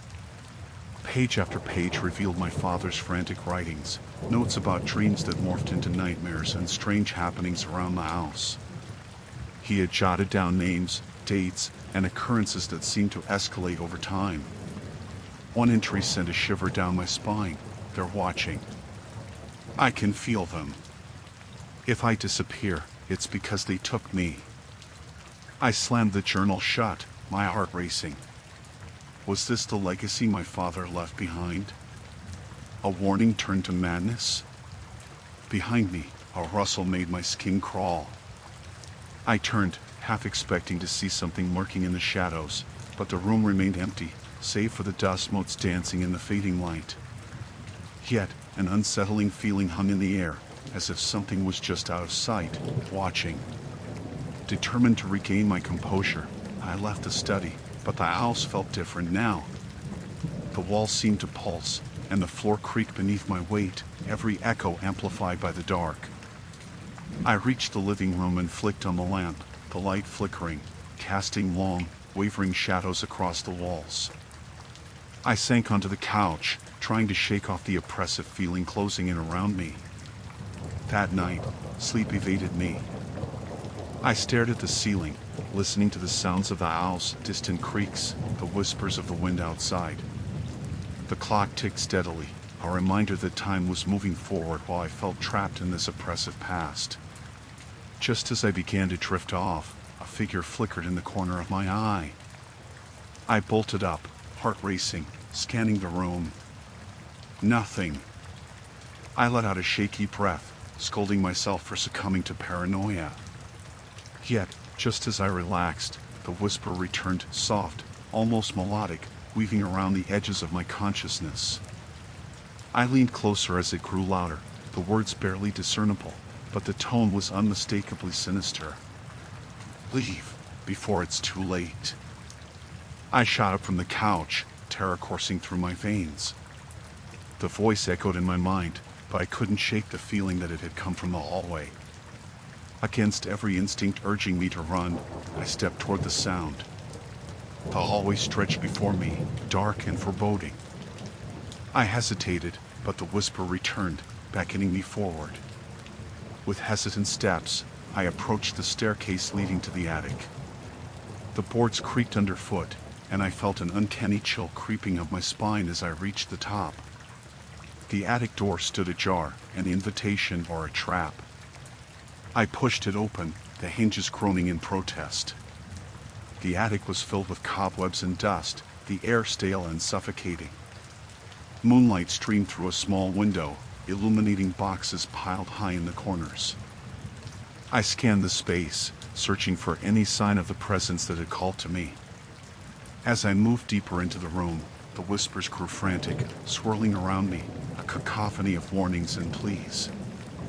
Suddenly, a box toppled over, sending its contents spilling onto the floor. I stumbled back, heart racing, and as I knelt to pick up a few old photographs, my breath caught in my throat. The images were of my family, smiling faces, framed happiness. But in the background of one picture, something shifted. A figure, barely visible, stood obscured by shadows, watching. I dropped the photo, the sound shattering the heavy silence. I knew I was not alone. The air thickened, and a cold breeze washed over me, extinguishing the warmth of my hope. I backed away slowly, every instinct screaming at me to flee. As I turned to escape, the door slammed shut with a deafening bang, trapping me within the attic's suffocating embrace. The whispers crescendoed into a wail, and in that moment, I felt an overwhelming force close in around me. The darkness wrapped around my body, and I gasped, adrenaline surging as I pounded against the door. I had come in search of answers, but I had unearthed something far more malevolent. In my desperation, I finally managed to shove the door open and stumble back into the hallway. I raced down the stairs, the shadows darting and swirling in my peripheral vision, the whispers trailing behind me like a sinister echo. I didn't look back until I reached the front door, my heart pounding with terror and disbelief. As I burst outside, the chill of the night air washed over me, grounding me in reality. But I couldn't shake the feeling that the owls had awakened something dark and ancient. I had entered a nightmare, and somehow, I knew it was just the beginning. The first light of dawn barely reached the peeling wallpaper of the master bedroom, but I could already feel the weight of the night pressing against my chest. I had fallen into a fitful sleep, but it came with a nagging awareness that something was watching me. I jolted awake, the remnants of a dream clinging to my mind like cobwebs, but I could never remember the details, only the gnawing sensation of dread that accompanied it. Yesterday had trained me. I had spent hours going through the attic, cataloging the strange objects that seemed to have an unshakable hold on the house. Though most of the items were mundane, a stack of dusty children's books, a few rusted tools, there were others that felt as though they had been steeped in shadows. A cracked porcelain doll with a face that appeared too knowing, and a weathered mirror that reflected the world in distorted hues. I had left them in a pile, deciding that today, I would rid the house of its burdens. As I lay there, the pale morning light crept shyly into the room, illuminating the corners where the darkness had lingered too long. I swung my legs over the side of the bed, the coolness of the wooden floor sending a jolt of awareness through me. The house was quiet, too quiet, but I couldn't shake the feeling that someone or something was present. I made my way to the attic again, the old floorboards creaking beneath my weight, a disconcerting reminder of all the lives that had walked this space before me. Each step echoed like a heartbeat, loud and frantic, as I reached the top of the stairs. For a moment, I hesitated, the air heavy with an unspoken tension, but I pushed past it, determined to confront whatever supernatural forces lingered in that darkened room. The attic was dimly lit, the single window revealing just enough light to expose the clutter I had left behind. I focused on the mirror first, drawn to it in a way I couldn't explain. I edged closer, feeling the cold pull of its surface. I remembered how it had warped my reflection, the way it had seemed to swallow my image, and I wondered if I had conjured that feeling out of fear or if it had been real. With shaky hands, I reached out to touch the frame, but before my fingers made contact, a shiver coursed through me. I caught a glimpse of movement out of the corner of my eye. I turned my head sharply, expecting to see a trick of the light, but the attic was still. The stillness was palpable, thickening the air.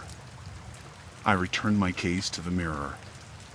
It was as if I was drawn into its depths, the surface shimmering unnaturally. I stepped closer, compelled to peer deeper. My forehead almost touched the glass, the coolness of it sending a chill through me. And then, I saw her.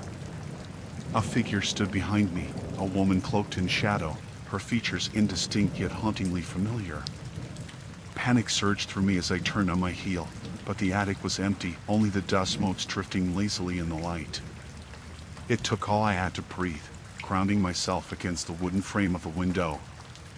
"Get a grip," I muttered under my breath, but even I could hear the tremor in my voice. I steeled myself and turned back to the mirror, my heart racing. The reflection revealed nothing but the empty attic, but I sensed that presence still lingering.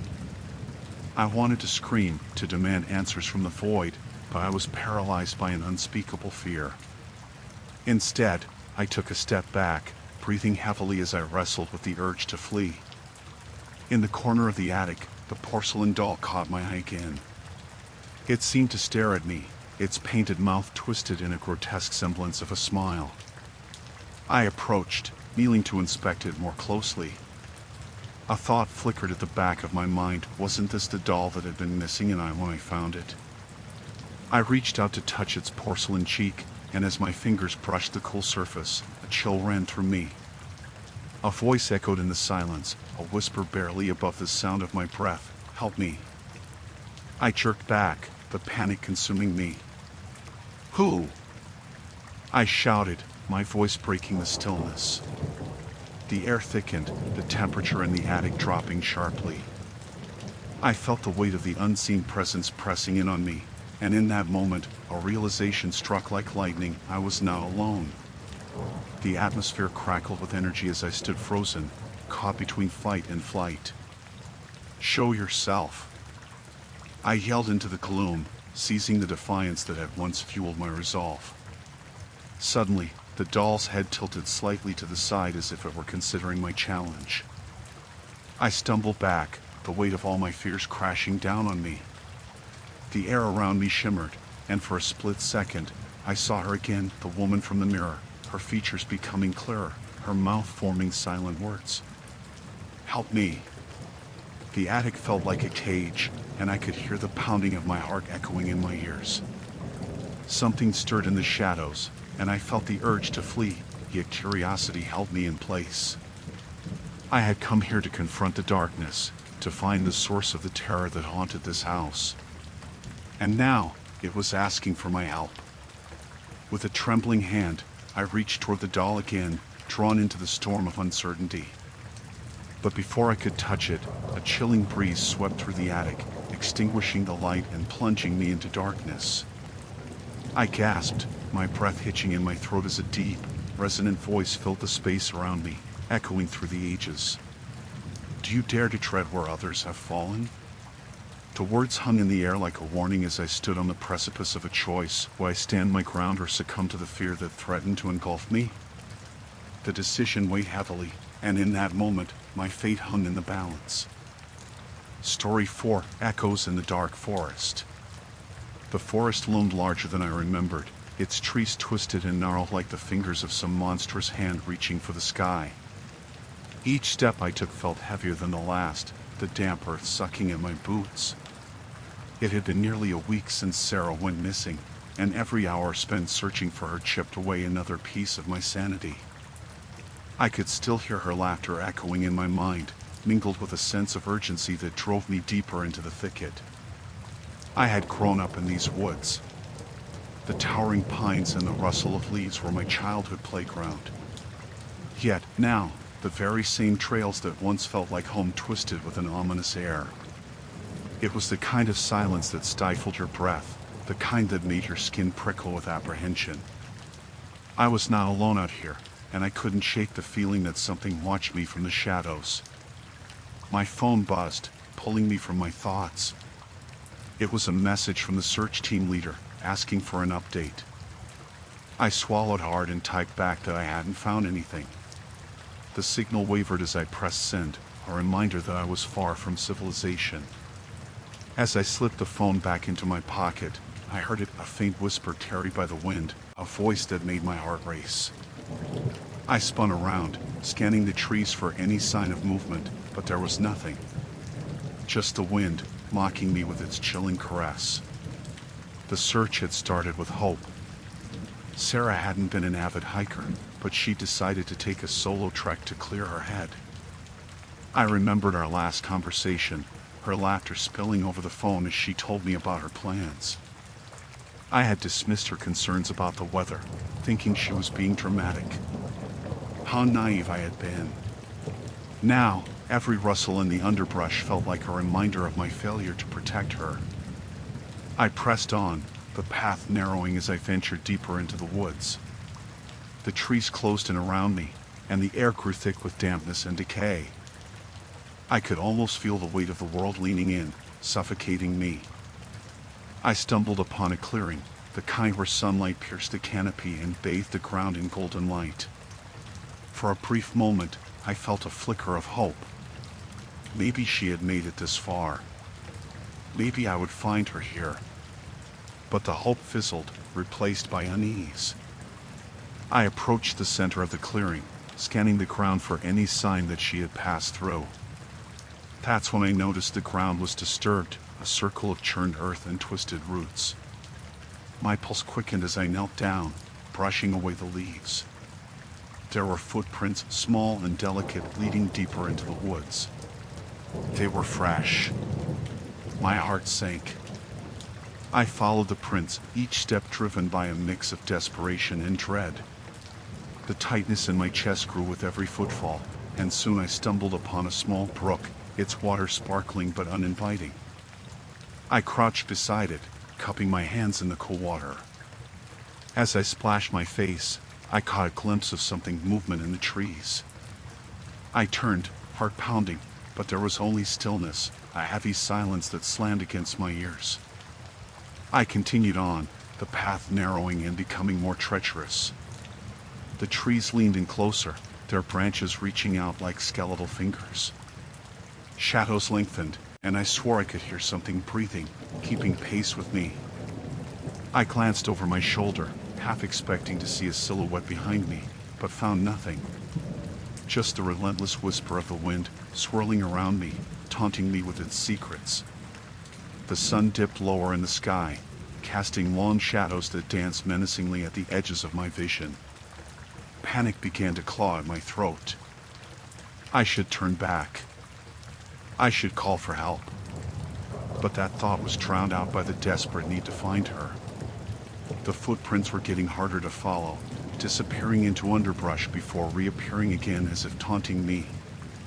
Eventually, I reached a point where the trees grew sparse, revealing an old, overgrown path that looked as if it hadn't been used in years. A chill swept over me.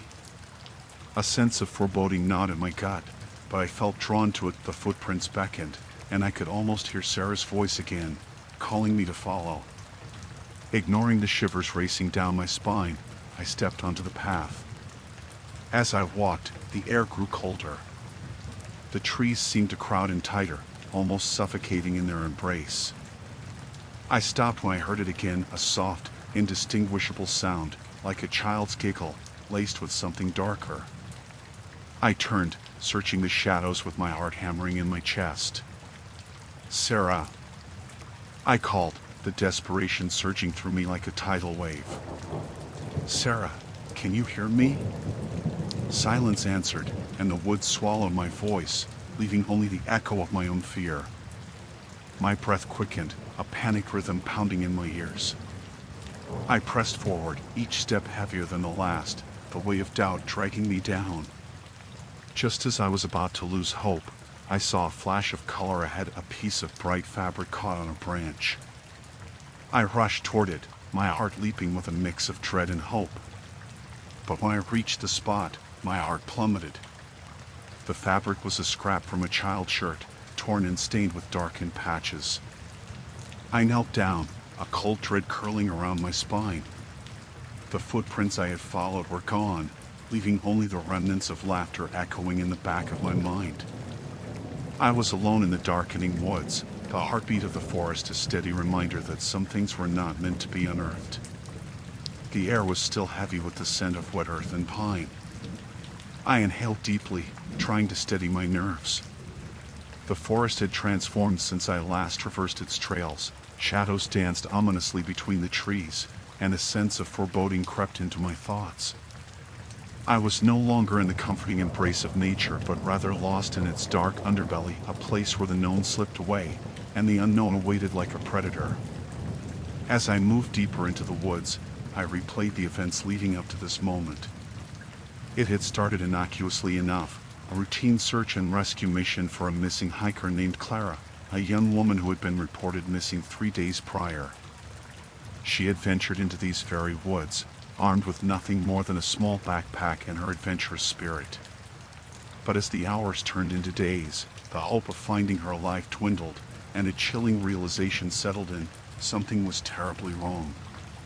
The sun hung low in the sky, casting long shadows that seemed to writhe with life.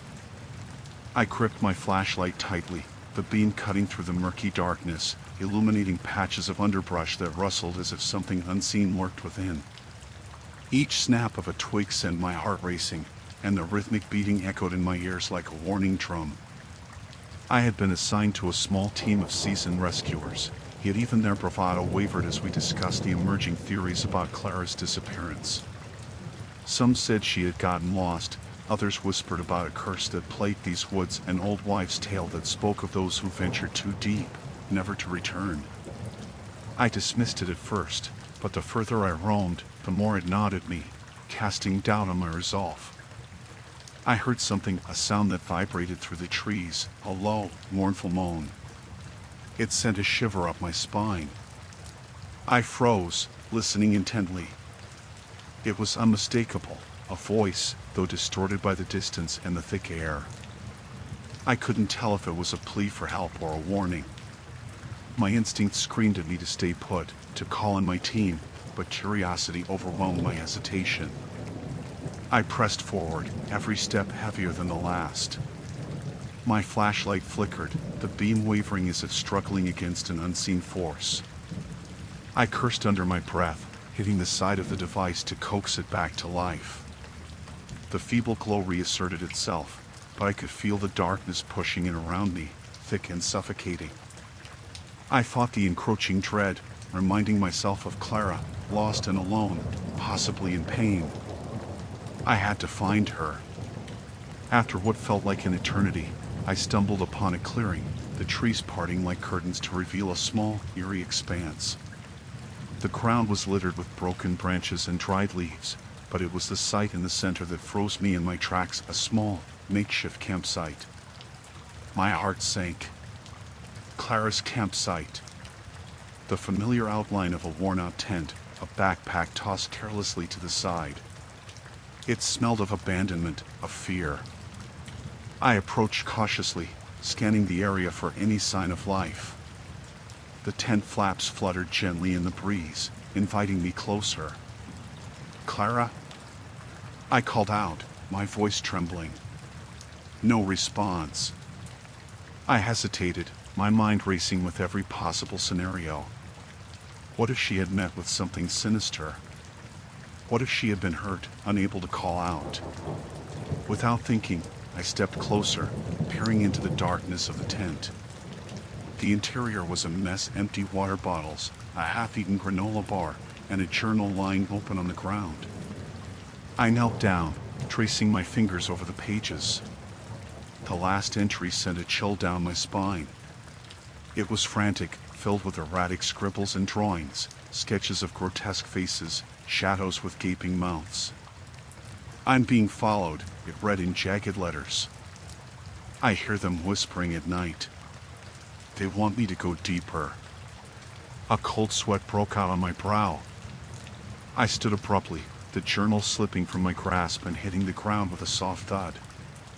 I backed away, my instinct screaming at me to leave, but as I turned to flee, I heard it again, a whisper, insistent, close. "Help me, please." It was a voice, unmistakably human yet distorted with despair. I couldn't leave her. My heart raced as I glanced back at the tent. I had to find Clara. I followed the sound, pushing through the underbrush, my flashlight illuminating the path ahead like a lifeline. The whispers grew louder, echoing up the trees, shifting in tone, a chorus of longing and pain. "Help me, help me." I stumbled forward, guided by the voice, each step a battle against the growing dread wrapping around me. Suddenly, I broke through the trees and into another clearing, and there she was, Clara, huddled against a large boulder, her clothes torn, eyes white with terror. Relief surged through me, but it was short-lived as I noticed the shadows flitting at the edges of my vision. "Clara!" I shouted, rushing toward her. Her gaze was blank, lost, as if she were trapped between this world and another. "I'm here. We're going to get you out of here." But as I reached her, I felt it, a chilling breeze that sent a wave of dread down my spine. The whispers crescendoed, and I turned to see figures emerging from the shadows, their forms indistinct and shifting, almost as if they were made of the very darkness surrounding us. I was no longer sure who needed rescuing. "Run!" I shouted, grabbing Clara's arm, but she didn't respond. Her eyes remained fixed on something behind me, something that made me dread turning around. The whispers grew louder, an overwhelming cacophony that filled my mind, drowning out all rational thought. And in that moment, as I pulled her to her feet, I realized that in the heart of the woods, I wasn't just searching for Clara, I was searching for my own salvation against a darkness that wanted to consume us both. The sun had barely risen, casting a sickly gray light over the landscape, when I finally returned to the search site, a hollow feeling sitting heavy in my stomach. The forest loomed around me, twisted trees reaching out like bony fingers, and the air was thick with the scent of decaying leaves. Every crack of a twig, every rustle of a small creature in the underbrush sent shudders down my spine, as if the forest itself was alive and aware of my presence. I had joined the search and rescue team a month ago, drawn by the thrill of adventure and the desire to help others. But now, as I made my way toward the designated area, I questioned my motives. The last 2 days had been a whirlwind of frantic searching and growing despair. We were looking for Hannah, a college student who had disappeared while hiking. The longer she remained missing, the more the air felt charged with an unshakable dread. With each step I took down the rough trail, memories of Hannah flooded my mind. She had been the poster girl for vitality. A smile that could light up a room, a laugh that echoed like the sweetest melody. I had sat next to her in class countless times, sharing notes and exchanging jokes. To think she was out there, lost, alone, sent a chill racing through me.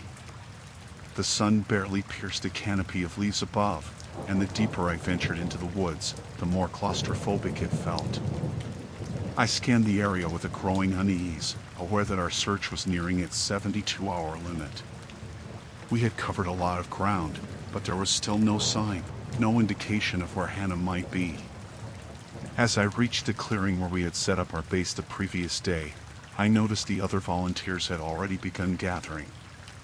Their faces were drawn, haunted by the weight of uncertainty.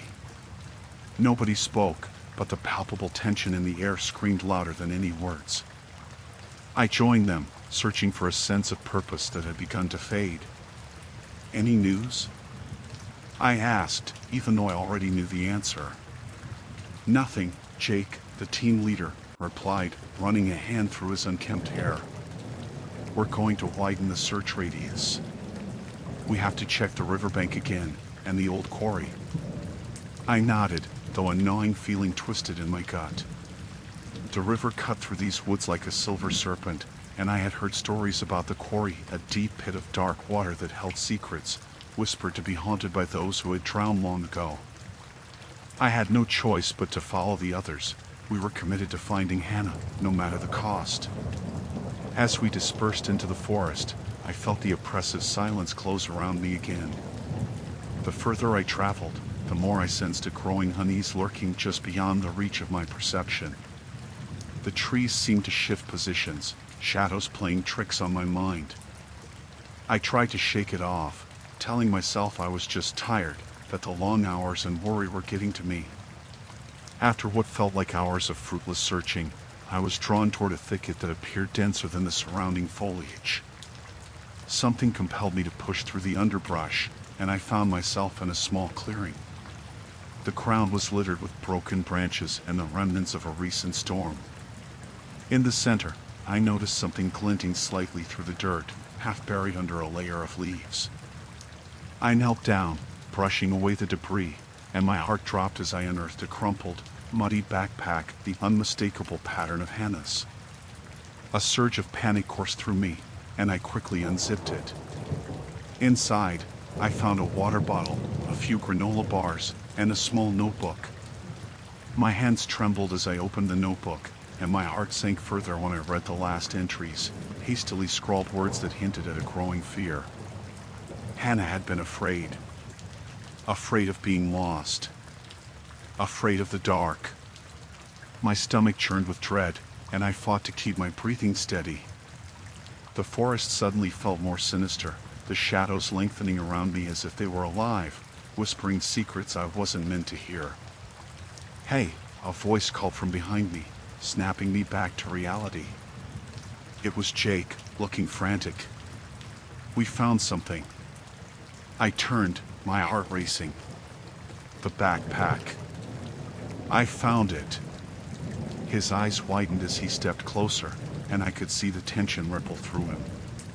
"This might change everything," he muttered, his voice barely above a whisper. We need to call everyone back. We gathered the others, urgency flooding the air as I showed them what I had found. Jake took charge, directing them to spread out in search of clues, while I stood in shock, the implications of the backpack weighing heavily on me. Hannah had been here. She had been so close, yet so far. As the sun dipped lower in the sky, casting long shadows on the forest floor, I felt an unease settle over us all. The woods felt heavier, darker. My instinct screamed to leave, but I couldn't abandon the search. I found myself drifting away from the group, enticed by a faint sound, a soft, sorrowful cry that seemed to echo through the trees. Help! Please help me! The voice sent a jolt of adrenaline through me. It sounded like Hannah. I sprinted toward the sound, branches whipping in my arms, heart thudding loudly in my ears. But the further I went, the more the cries morphed into an eerie, mocking echo. I stumbled into a clearing, breathless, but what I found made my blood run cold. There, in the shadows, were remnants of a fire, scorched earth and charred wood. A few feet away, I noticed something that made me freeze, an old, rusted shovel, half buried in the dirt. My mind raced with horrifying possibilities, but I didn't want to believe them. I turned to retrace my steps, but the forest had changed. The path I had taken was no longer there, swallowed by the trees. The realization settled in a rising dread that I was not alone, that something watched from the shadows. I took a step back, heart racing, as I felt the oppressive weight of the darkness close in around me. I was trapped in a nightmare of fear and uncertainty. As the sound of Hannah's cries faded into the silence of the woods, panic flooded my veins. I knew then that I was in the midst of something far more sinister than I had ever imagined. The air was heavy with moisture, the kind that clung to my skin like a shroud as the search team regrouped at the base of the looming cliffs at dawn. Tired faces lit by weak, sallow sunlight cast worried glances at one another. I could feel the weight of our collective fear. The forest had swallowed yet another soul, leaving nothing but a whisper of despair behind. As we gathered our equipment, the memories of last night twisted in my mind. The dim glow of our flashlights had barely pierced the suffocating darkness. How many times had we called out for Sarah, her name echoing through the trees as if each syllable was swallowed whole by the earth itself. My heart ached with the reality that we may never hear her voice again. The team leader, Jake, a man with an unyielding gaze and a commanding presence, stood before us. He had a way of making us feel less like lost souls and more like warriors. But today, even his bravado seemed to flicker. "We're going to split into two groups," he announced, his voice steady but quiet, as if afraid of disturbing the ominous silence that surrounded us. "I'll lead one towards the river. The other group head toward the ridge. If we find anything, we'll signal each other. Remember, stay vigilant." I nodded, swallowing my anxiety.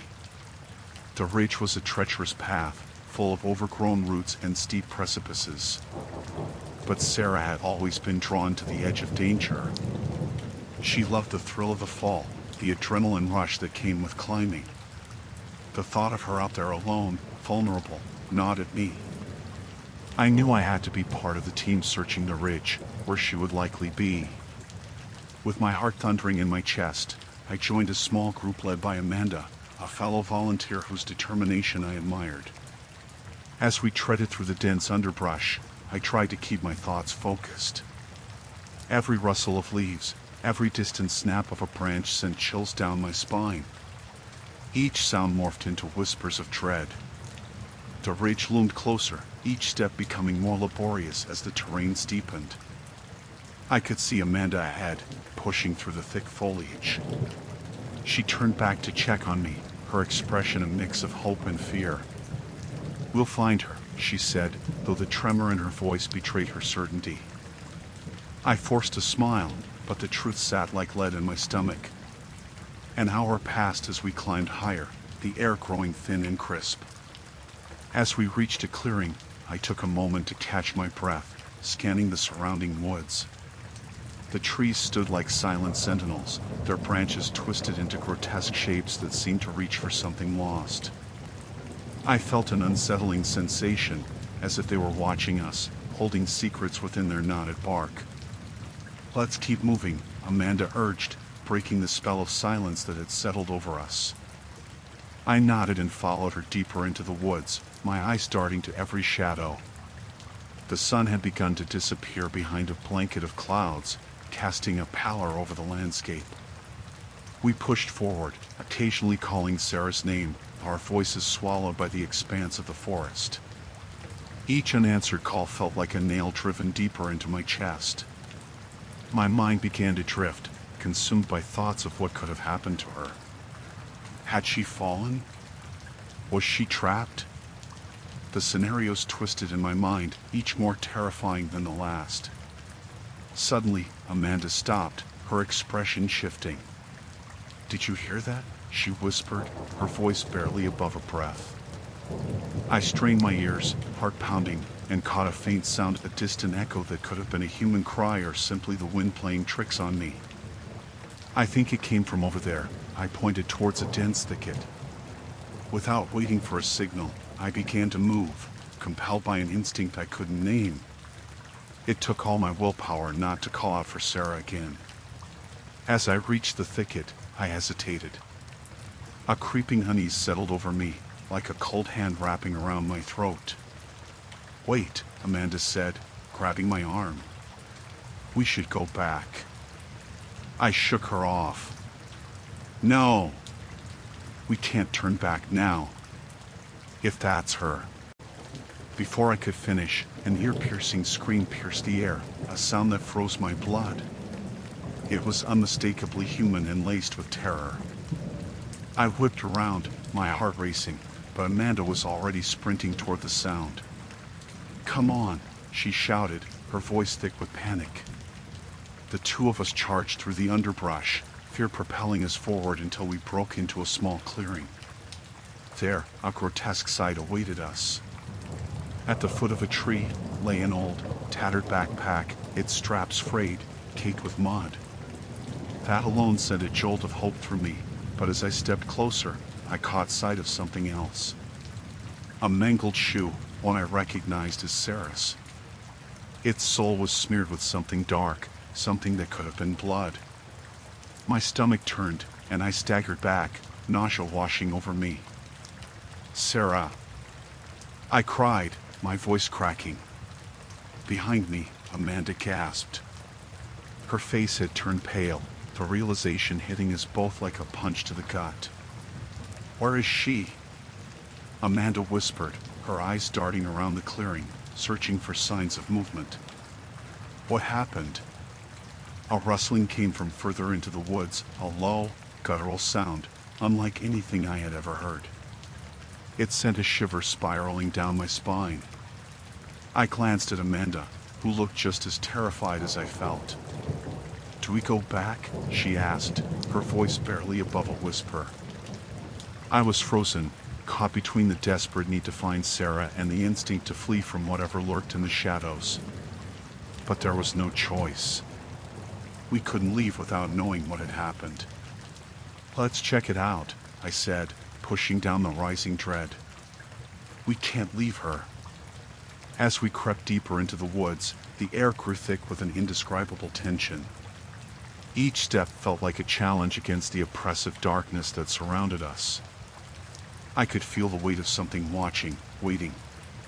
And then I heard it again, a chilling laugh echoing through the hollow trees, a sound that sent us both stumbling backward. Whatever lay ahead was not just the forest, but something far more sinister. "Run," I whispered, the word barely escaping my throat. But as I turned to flee, I knew we were not alone. The cold seeped into my bones as I trudged deeper into the woods, each step weighed down not just by the frosty ground, but by the mounting dread that gnawed at my mind. The sun had set hours ago, the darkness swallowing the last remnants of light, forcing me to rely on the feeble beam of my flashlight. As I searched, I couldn't shake the feeling that the forest around me was watching, waiting for me to make a mistake. A week had passed since we had embarked on this search and rescue mission for Jenna, the girl from the nearby town who had vanished during a hike with her friends.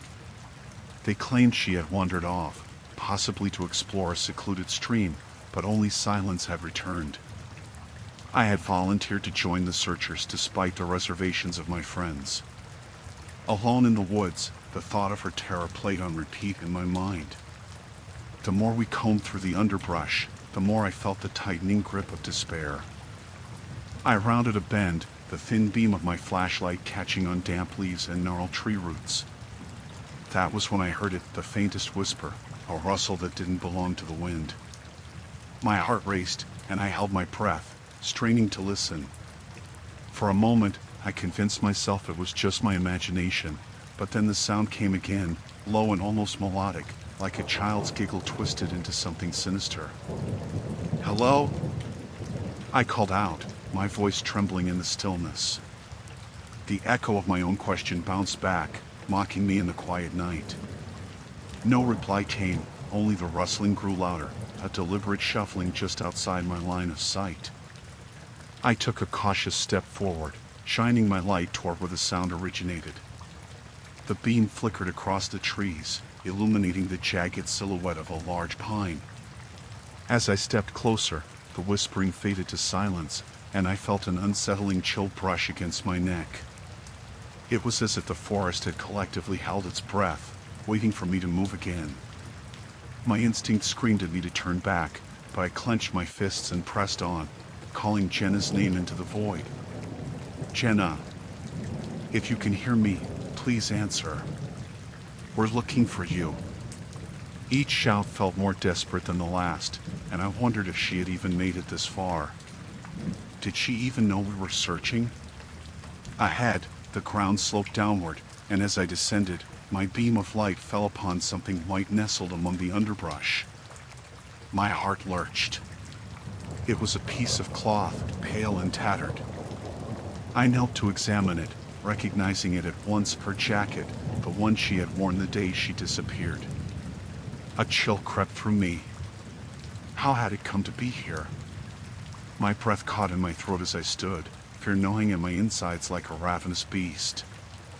I glanced around, the shadows stretching and contorting in the beams of my flashlight, revealing nothing but the oppressive darkness beyond. I was alone. A crunching sound erupted behind me, and I spun around, the light flickering wildly. My heart thundered as I fought the urge to run. "Who's there?" I shouted, trying to sound braver than I felt. The voice of calm and authority I had practiced in front of the mirror was but a whisper now, lost in the oppressive silence that followed. Just as I turned to investigate, the beam of light illuminated something, a figure standing between the trees, half hidden but undeniably there. I could make out the outline of a woman, hair draping over her shoulders like a shroud, her face obscured by shadow. My heart raced at the sight. Was it Jenna?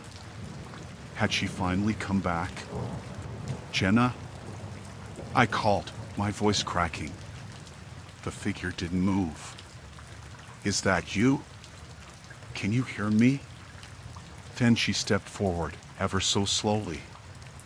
I could see her face now, pale and gaunt, eyes wide and unblinking, filled with something that made the hairs on my neck stand on end. It was as if she was staring right through me. I took a cautious step back, instinctively clutching the flashlight tighter. "Help me," she whispered, her voice so faint it was almost lost in the rustling branches overhead. "I can't find them." "Find who?" I asked, though I already sensed the answer. My pulse quickened, the darkness around me seeming to close in tighter, weighted with an unseen threat. She didn't answer, her mouth moving silently as her eyes bored deeper into mine, conveying an urgent desperation that made my skin crawl. Something was wrong. This was not the Jenna I had known. Her spirit seemed fractured, and a sense of foreboding twisted in my gut. Suddenly, she turned abruptly, glancing over her shoulder as though sensing something I could not. "Please," she hissed, before sprinting into the dark trees, her figure swallowed whole by the shadows. I stood frozen, the flashlights being trembling in my hands. Should I follow? But a primal instinct halted me. My gut twisted violently as I recalled the stories I had overheard when the search commenced, whispers of things lurking just beyond the light, of other souls lost to the woods, weaving in and out of the shrouded trees, calling for help that would never come. With a surge of adrenaline, I turned and began to retrace my steps, heart pounding, dread creeping back in. The woods felt alive around me, branches whispering secrets only they could understand. I could feel it, something was there, watching, waiting, and I was now alone.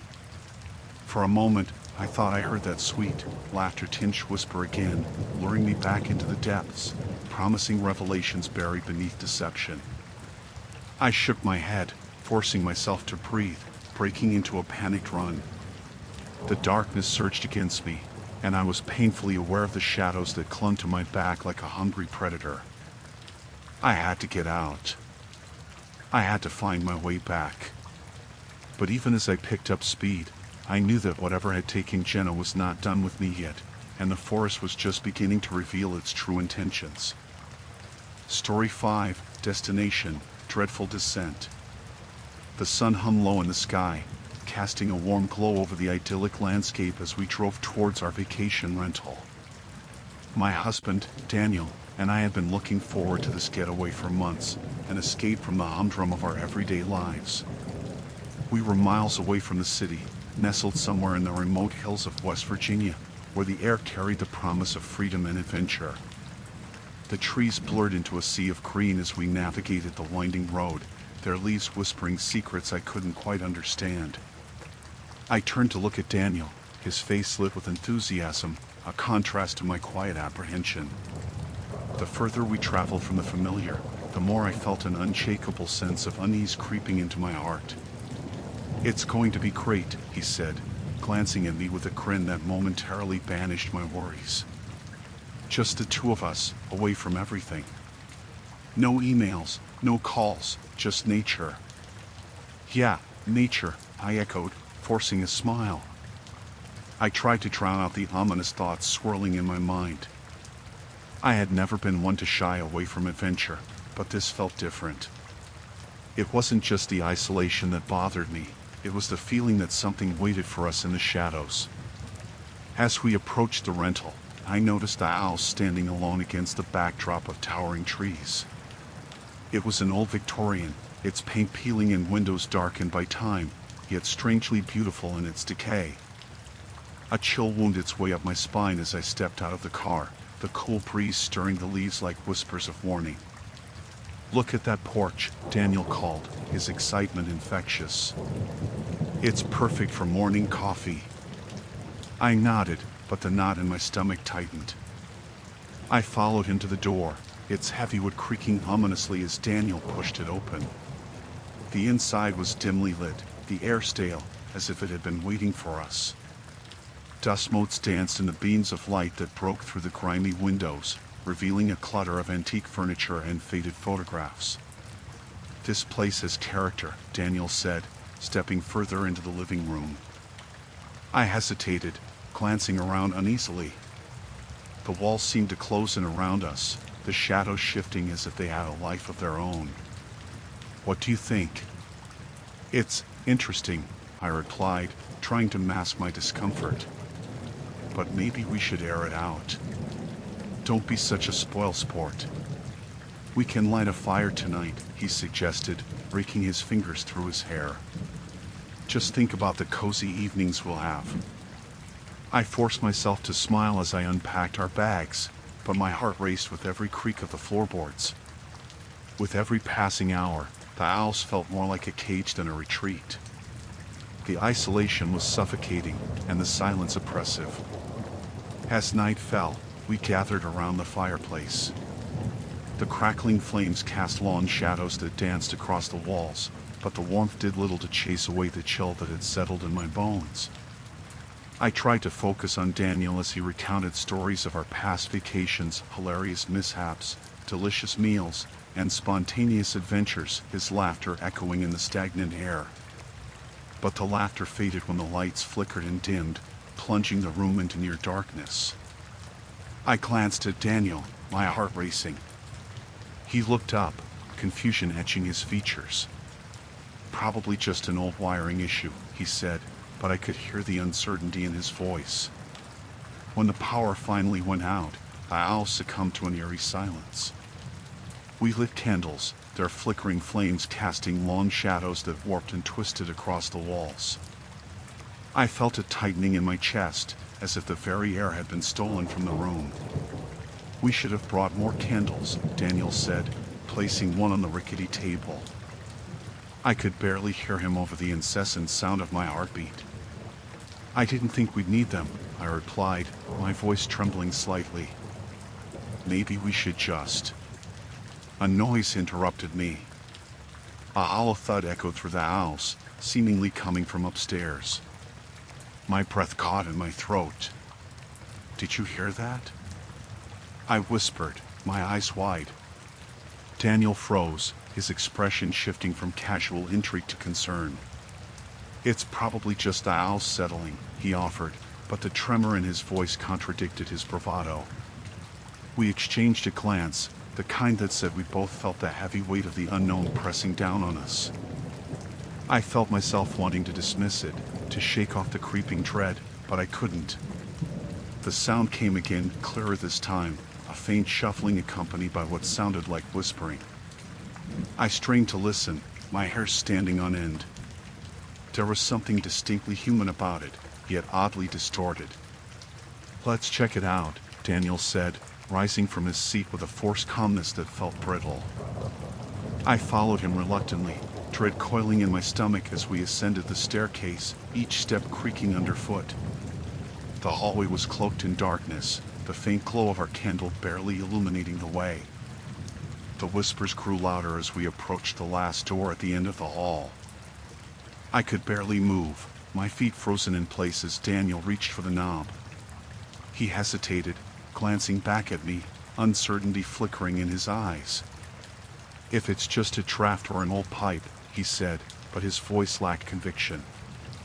I thought about turning back, about suggesting we wait until morning, but curiosity and fear contorted into a visceral need to know. "Go on," I urged, my voice barely a whisper. With a deep breath, he turned the handle and pushed the door open. The hinges squealed in protest, revealing a dark room that felt alive, pulsating with a sinister energy. The air was thick with anticipation as we stepped inside. And then, the whispers stopped. The next morning dawned bright and deceptively peaceful. The sun climbed higher in the sky, bathing the quaint village in a warm glow. I often dreamed of escaping the monotony of life back home, and here I was, nestled in a postcard-perfect scene. Yet, a foreboding feeling simmered beneath the surface, a silent warning I struggled to ignore. I had planned a day of exploration, driven by an eagerness to uncover the charm of this foreign place. After breakfast at the inn, a plate of soggy toast and overly sweet jam, I set out. The cobblestone streets twisted like veins through the village, leading to the town square, where vendors sold trinkets and produce in a vibrant array of colors. As I wandered through the stalls, I caught snippets of conversation in a language I didn't understand. The locals often glanced my way, their eyes lingering just a fraction too long. I forced myself to smile, to engage, but the warm atmosphere felt increasingly suffocating. Something wasn't right, though it was difficult to pinpoint what exactly it was. I purchased a small wooden carving from an elderly woman whose gnarled hands trembled as she accepted my payment. Her smile was warm, but her eyes bore an unsettling depth, as if she could see into my very soul. I shook off the feeling and continued my journey, heading toward the edge of the village where the landscape opened up. A narrow path wound through a thicket of trees, promising solitude and a respite from the watchful eyes of the townsfolk. I welcomed the rustling leaves, the chirps of birds, and the earthy scent of damp soil. I was drawn deeper into the forest, each step inducing a sense of adventure that momentarily dulled my unease. But as I ventured further, the sun began to fade behind thickening clouds, casting long shadows that twisted and morphed into nearby trees. I glanced over my shoulder. The path behind me glimmered with faint traces of sunlight, but ahead lay in encroaching darkness. I hesitated, the faint whispers of wind urging me to turn back, but curiosity urged me on. I stumbled upon a clearing, a decaying cabin standing defiantly against nature's reclaiming grip. Its wooden boards were splintered and darkened, windows grimy and clouded like the secrets held within. A primal instinct screamed at me to leave, yet I stepped closer, drawn by the chilling mystery that seemed to seep from its very walls. The door creaked ominously as I nudged it open, revealing an interior coated in dust and shadows. Time had weathered the space, but remnants of life lingered: a rusted kettle on the stove, a tattered armchair facing a cold, empty fireplace. I felt like an intruder, a ghost in someone else's story. Instinctively, I turned to leave, but a noise caught my attention, a soft but distinct thud from somewhere inside. Heart racing, I stepped further inside, the door swinging closed behind me with a finality that sent shivers down my spine. As I strained to listen, the sound came again, a muffled scrape, like something dragging across the floor. My breaths quickened, the calm I had felt earlier dissipating, replaced with a primal dread. Against my better judgment, I ventured towards the sound, each step echoing my thundering heartbeat. The light filtering through the grimy windows faded, shadows lengthening and grasping at the corners of the room. Then, I saw it, a trapdoor nestled beneath a pile of old, dusty furniture. The thud came again, louder this time, and something within me compelled me to pull the door open. The hinges protested, creaking as I lifted it, revealing a dark, narrow staircase leading down into the abyss. Cold air enveloped me, carrying an odor reminiscent of decay. My instinct screamed at me to retreat, to abandon this dangerous curiosity, but I couldn't turn back without knowing. I descended slowly, the wooden steps groaning beneath my weight. At the bottom, darkness surrounded me, thick and suffocating. I fumbled in my pocket, retrieving my phone, praying for the glow of its screen to pierce the gloom. I turned it on, the light illuminating a cramped cellar filled with remnants of forgotten lives, old furniture, broken tools, and something far more unnerving, a cluster of jars lining the walls. Each jar was filled with murky liquid, and as the beam of light flickered across them, I felt bile rise in my throat. Inside the jars, things floated, discolorations and shapes I could hardly recognize. I stepped back, the realization hitting me like a physical blow. This was no ordinary cellar. It was a mausoleum of memories, of lives that had been taken and preserved in some grotesque display. Suddenly, I heard a sound above me, the unmistakable creaking of floorboards. My heart lurched.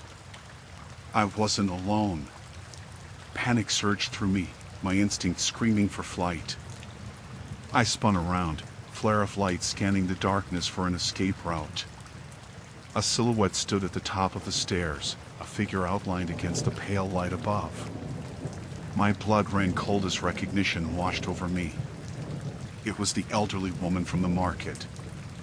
Her smile was gone, replaced by an expression I couldn't decipher, a mixture of something dark and predatory. "Did you find what you were looking for?" she asked, her voice a low, unsettling whisper that echoed in the confined space. I stammered, adrenaline coursing through my veins, desperate to escape. I darted past her, feeling the chill of her presence enveloping me. As I raced up the stairs, the weight of unseen eyes pressed against my back, compelling me to move faster, to flee from the unknown horror lurking behind me. I burst back into the daylight, gasping for breath, my heart pounding in my ears. But the village no longer felt like a haven. It had transformed into a wild, untamed thing, a labyrinth unraveling before me as I stumbled down the path, lost in a place that had turned into a living nightmare. The next morning, the air in the lodge felt thicker, as if it had absorbed the whispers of last night's unsettling events. I woke to the sound of wind howling outside, the trees bending and creaking under its relentless grip. My heart raced as I relived a dream I couldn't quite shake. A frantic face, twisted in anguish, beckoning me from the dark. I could still feel the chill of its breath against my neck, the weight of its gaze pressing down on me. I glanced around the cramped room, only a small lamp casting shadows along the wooden walls. It was too quiet. My companions had made plans to hike a nearby trail, but the foreboding skies hinted at an impending storm. I decided to join them, feeling that the fresh air might clear my mind. I dressed quickly, shoving my phone in my pocket, though I knew the signal was spotty at best. When I emerged into the fading morning light, the lodge seemed to loom behind me, a dark sentinel keeping watch. The others were gathered outside, their laughter echoed through the trees, yet it felt hollow somehow. I could sense their excitement, but it contrasted sharply with the unease that had settled in my stomach. "Ready, slowpoke?" Jenna called, her gloved hands on her hips, the brim of her hat shadowing her eyes. I forced a smile, even as a chill ran down my spine. Her enthusiasm felt almost foreign against the backdrop of my apprehension. We set off down the path, the crunch of leaves and twigs beneath our boots creating a rhythm that drowned out my thoughts. I fell into step behind Jenna and Mike, who were deep in conversation about their plans for the rest of the trip. Behind me, Sam lagged, fiddling with his camera, snapping photos of the vibrant autumn leaves and the distant mountains. The scenery was breathtaking, a tapestry of oranges and reds, but I could hardly appreciate it. With each step, I felt an invisible thread pulling me back to the lodge, like a tether to something sinister. The forest around us grew denser, the shadows deepening, and I began to notice the silence that encroached upon us. Even the birds had hushed their songs. "Let's take a break," Mike suggested after we had been walking for nearly an hour. We found a clearing, thick with trees that bent low as if eavesdropping on our conversation. I sat on a large rock, trying to shake the heaviness in my chest, while the others fished out snacks and water bottles. As they chatted, my eyes wandered to the edge of the clearing. Something dark flickered just beyond the trees, a movement that made my heart skip. I squinted, but whatever it had been was gone, leaving only the rustle of leaves in its wake. It was ridiculous to think anything was out there. I chided myself for letting my imagination run wild. Still, the unease lingered. "Hey, you okay?" Jenna's voice pulled me back. She was looking at me with concern, her brow furrowed. "Yeah, just tired." I forced a smile, but it felt brittle. As we prepared to head back, the wind picked up, howling through the treetops, almost drowning out the sound of Mike's voice. Once we started walking again, I couldn't shake the feeling of being watched. The trees felt closer, their gnarled branches reaching for me like skeletal hands. I lagged behind, finally admitting that I needed a moment alone. I told the others I'd catch up and stepped off the path, hoping to shake the feeling that clung to me like a shadow. I wandered for a few minutes, breathing deeply in an attempt to calm myself. That was when I heard it, an eerie rustling, too rhythmic to be the wind. My heart raced as I turned, scanning the underbrush. There was nothing, just the whisper of the trees and the distant calls of my friends. Then I saw it again, a vague silhouette moving just out of sight. I stepped forward, drawn by a strange compulsion. With each step, the rustling grew louder, more insistent, as if something was trying to get my attention. I could feel the cold sweat trickling down my back. "Hey! Are you coming?" Mike's voice echoed through the trees, snapping me back to reality. I hesitated, torn between the dread that gripped me and the need to return to my friends. I called back, my voice shaky, trying to sound casual. "Yeah, just a minute." I turned to retrace my steps, but the path felt unfamiliar. Panic surged through me as I realized I couldn't remember which direction I had come from. The trees, once welcoming, now loomed like sentinels, closing in around me. I tried to stay calm, focusing on the sound of laughter and voices that echoed in the distance, guiding me back. But the laughter transformed into something distorted, an echoing mockery that sent chills down my spine. I stumbled, my heart pounding in my chest as I began to run in the direction I thought would lead me back. The forest seemed to shift, the trees bending closer, whispering secrets I couldn't hear. "Guys!" I shouted, my voice cracking. The only answer was the wind, a relentless howl that drowned out any response. I barreled through the underbrush, branches clawing at my clothes, tearing at my skin. I could feel the ground shifting beneath me, roots and stones threatening to trip me. Just as I thought I might run headlong into a clearing, I found myself stumbling back into the same spot, the trees encircling me like a cage. Despair clawed at my throat. I was lost, utterly alone, with only the mocking laughter of the forest as company. And then I felt it, a presence, cold and watching, lurking just beyond the trees. I turned and fled, my frantic breaths echoing in my ears, the forest closing in around me. The darkness was alive, and I was running out of time. The air was thick with tension as twilight descended over Morrow's Rest, painting the town in deep shadows. I hadn't slept well since my arrival, each creak of the old motel's wooden frame echoing in the silence of my room. The unsettling quiet weighed heavily on me, gnawing at the edges of my sanity. When I had booked this trip, I had expected a quaint getaway, a serene pause from the clamor of my urban life. But the isolation here felt suffocating, and something sinister seemed to lurk just out of sight. I poured myself a cup of lukewarm coffee from the motel's chipped carafe, my eyes drawn to the cracked window.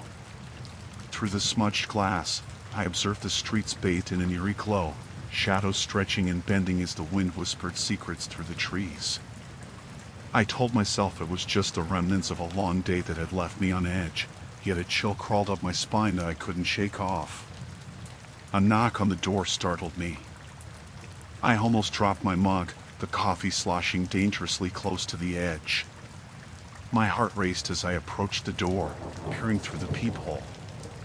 A figure stood outside, their outline barely discernible in the dim light. I hesitated, uncertainty gnawing at my decision. I had been warned to keep my doors locked, to avoid engaging with the locals. Still, curiosity won over caution as I opened the door a crack. "Can I help you?" I asked, my voice wavering slightly. The man on the other side was gaunt, his skin pale and stretched taut over his bones. His eyes gleamed with an unsettling intensity that sent shivers down my spine. He wore a faded flannel shirt and a dark baseball cap, an odd combination that seemed out of place in this already peculiar setting. "Evening," he said, his voice low and gravelly. "You're the newcomer, aren't you?" "I'm just checking in. This town can be tricky for out-of-towners." I forced a smile, battling the urge to shut the door and bolt it. "I'm fine, thanks. Just getting settled in." He nodded slowly, his gaze never wavering. "Just watch yourself, all right? Things aren't what they seem here." Before I could respond, he turned and walked away, disappearing into the encroaching darkness. The door clicked shut, and I leaned against it, my heart racing. What did he mean by that? I rubbed my temples, trying to shake off the unease. Maybe it was just the isolation getting to me, the oppressive feel of the place. I resolved to explore the town the following day. Perhaps a stroll would help clear my mind and ease the tension coiling inside me. I resolved to act like a normal tourist, even if the town felt anything but welcoming. The next morning, I stepped out into a thin mist that blanketed the streets. The world seemed muted, the sound of my footsteps swallowed by the soft earth. I wandered down the main street, my eyes darting from the weathered storefronts to the empty roads. Morrow's Rest felt suspended in time, an anachronism that barely thrived in the modern world. The few locals I encountered offered curt nods, their faces obscured by the brim of their hats or the scarves wrapped around their necks. I was drawn to an old bookstore, its sign hanging crookedly above the door. The bell jingled as I stepped inside, the scent of aged paper and dust enveloping me. The store was cramped, filled with towering shelves that leaned precariously. I began to browse, but the air grew heavier as I noticed the proprietor watching me from behind the counter. He was an elderly man, his eyes like pools of darkness, absorbing everything around him. "Looking for anything in particular?" he asked, his voice as rough as the weathered bindings on the books. "No, just browsing," I replied, feeling an unsettling weight as his gaze lingered too long on me. "Be careful in this town. Some stories are better left unread." His words hung in the air like the dust motes swirling in the light streaming through the grimy windows. I left the store feeling more uneasy than ever, my mind racing with thoughts of cryptic warnings and unseen dangers.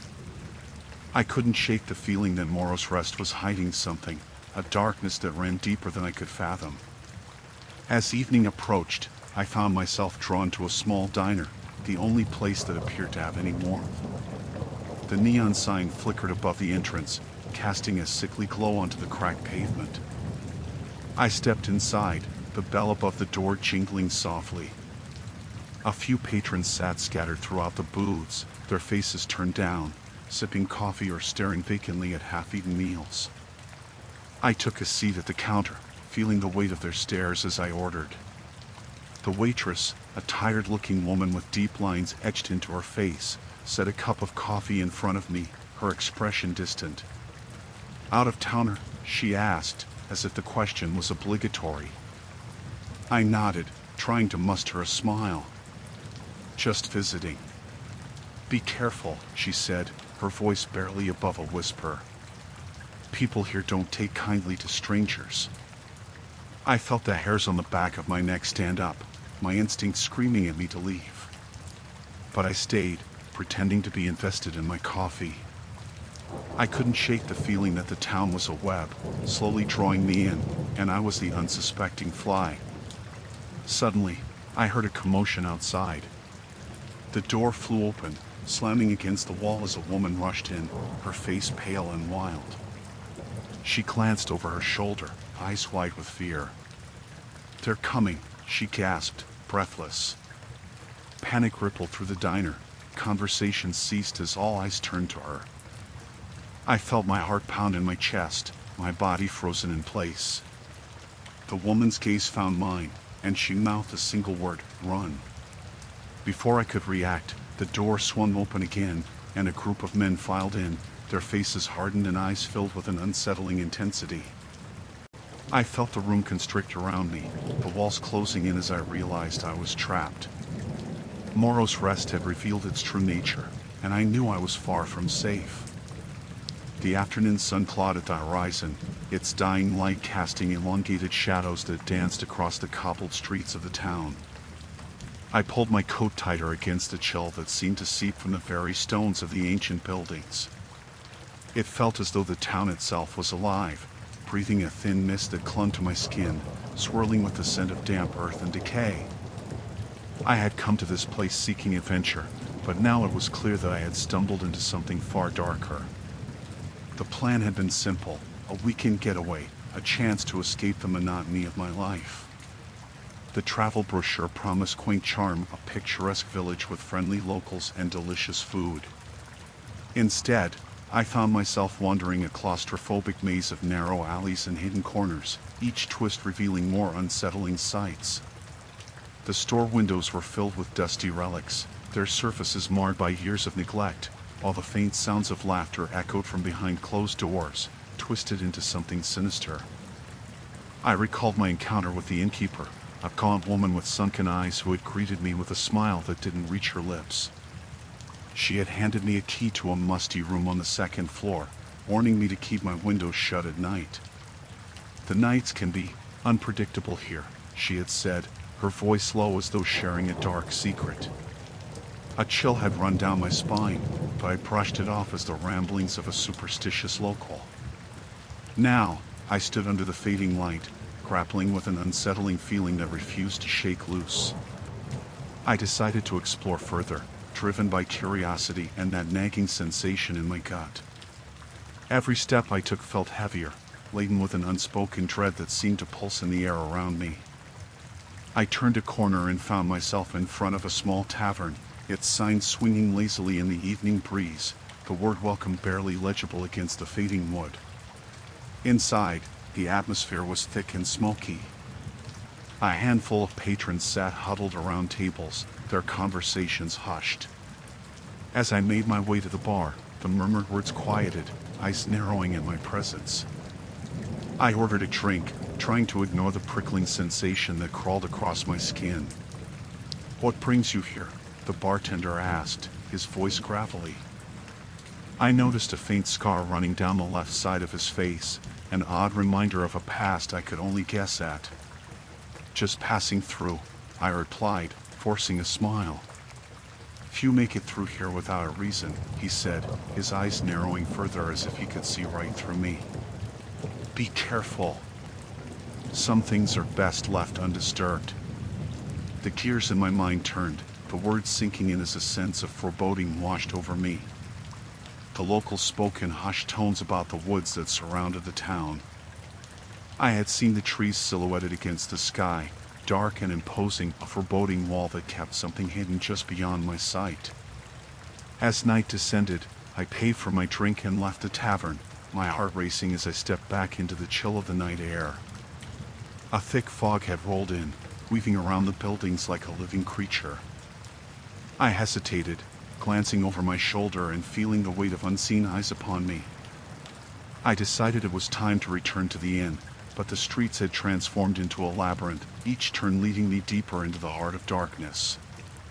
The flickering street lamps cast ghostly shadows that danced at the edges of my vision, and an overwhelming sense of being followed trickled into my mind, making my pulse quicken. I turned down an alley, its mouth gaping like a wound.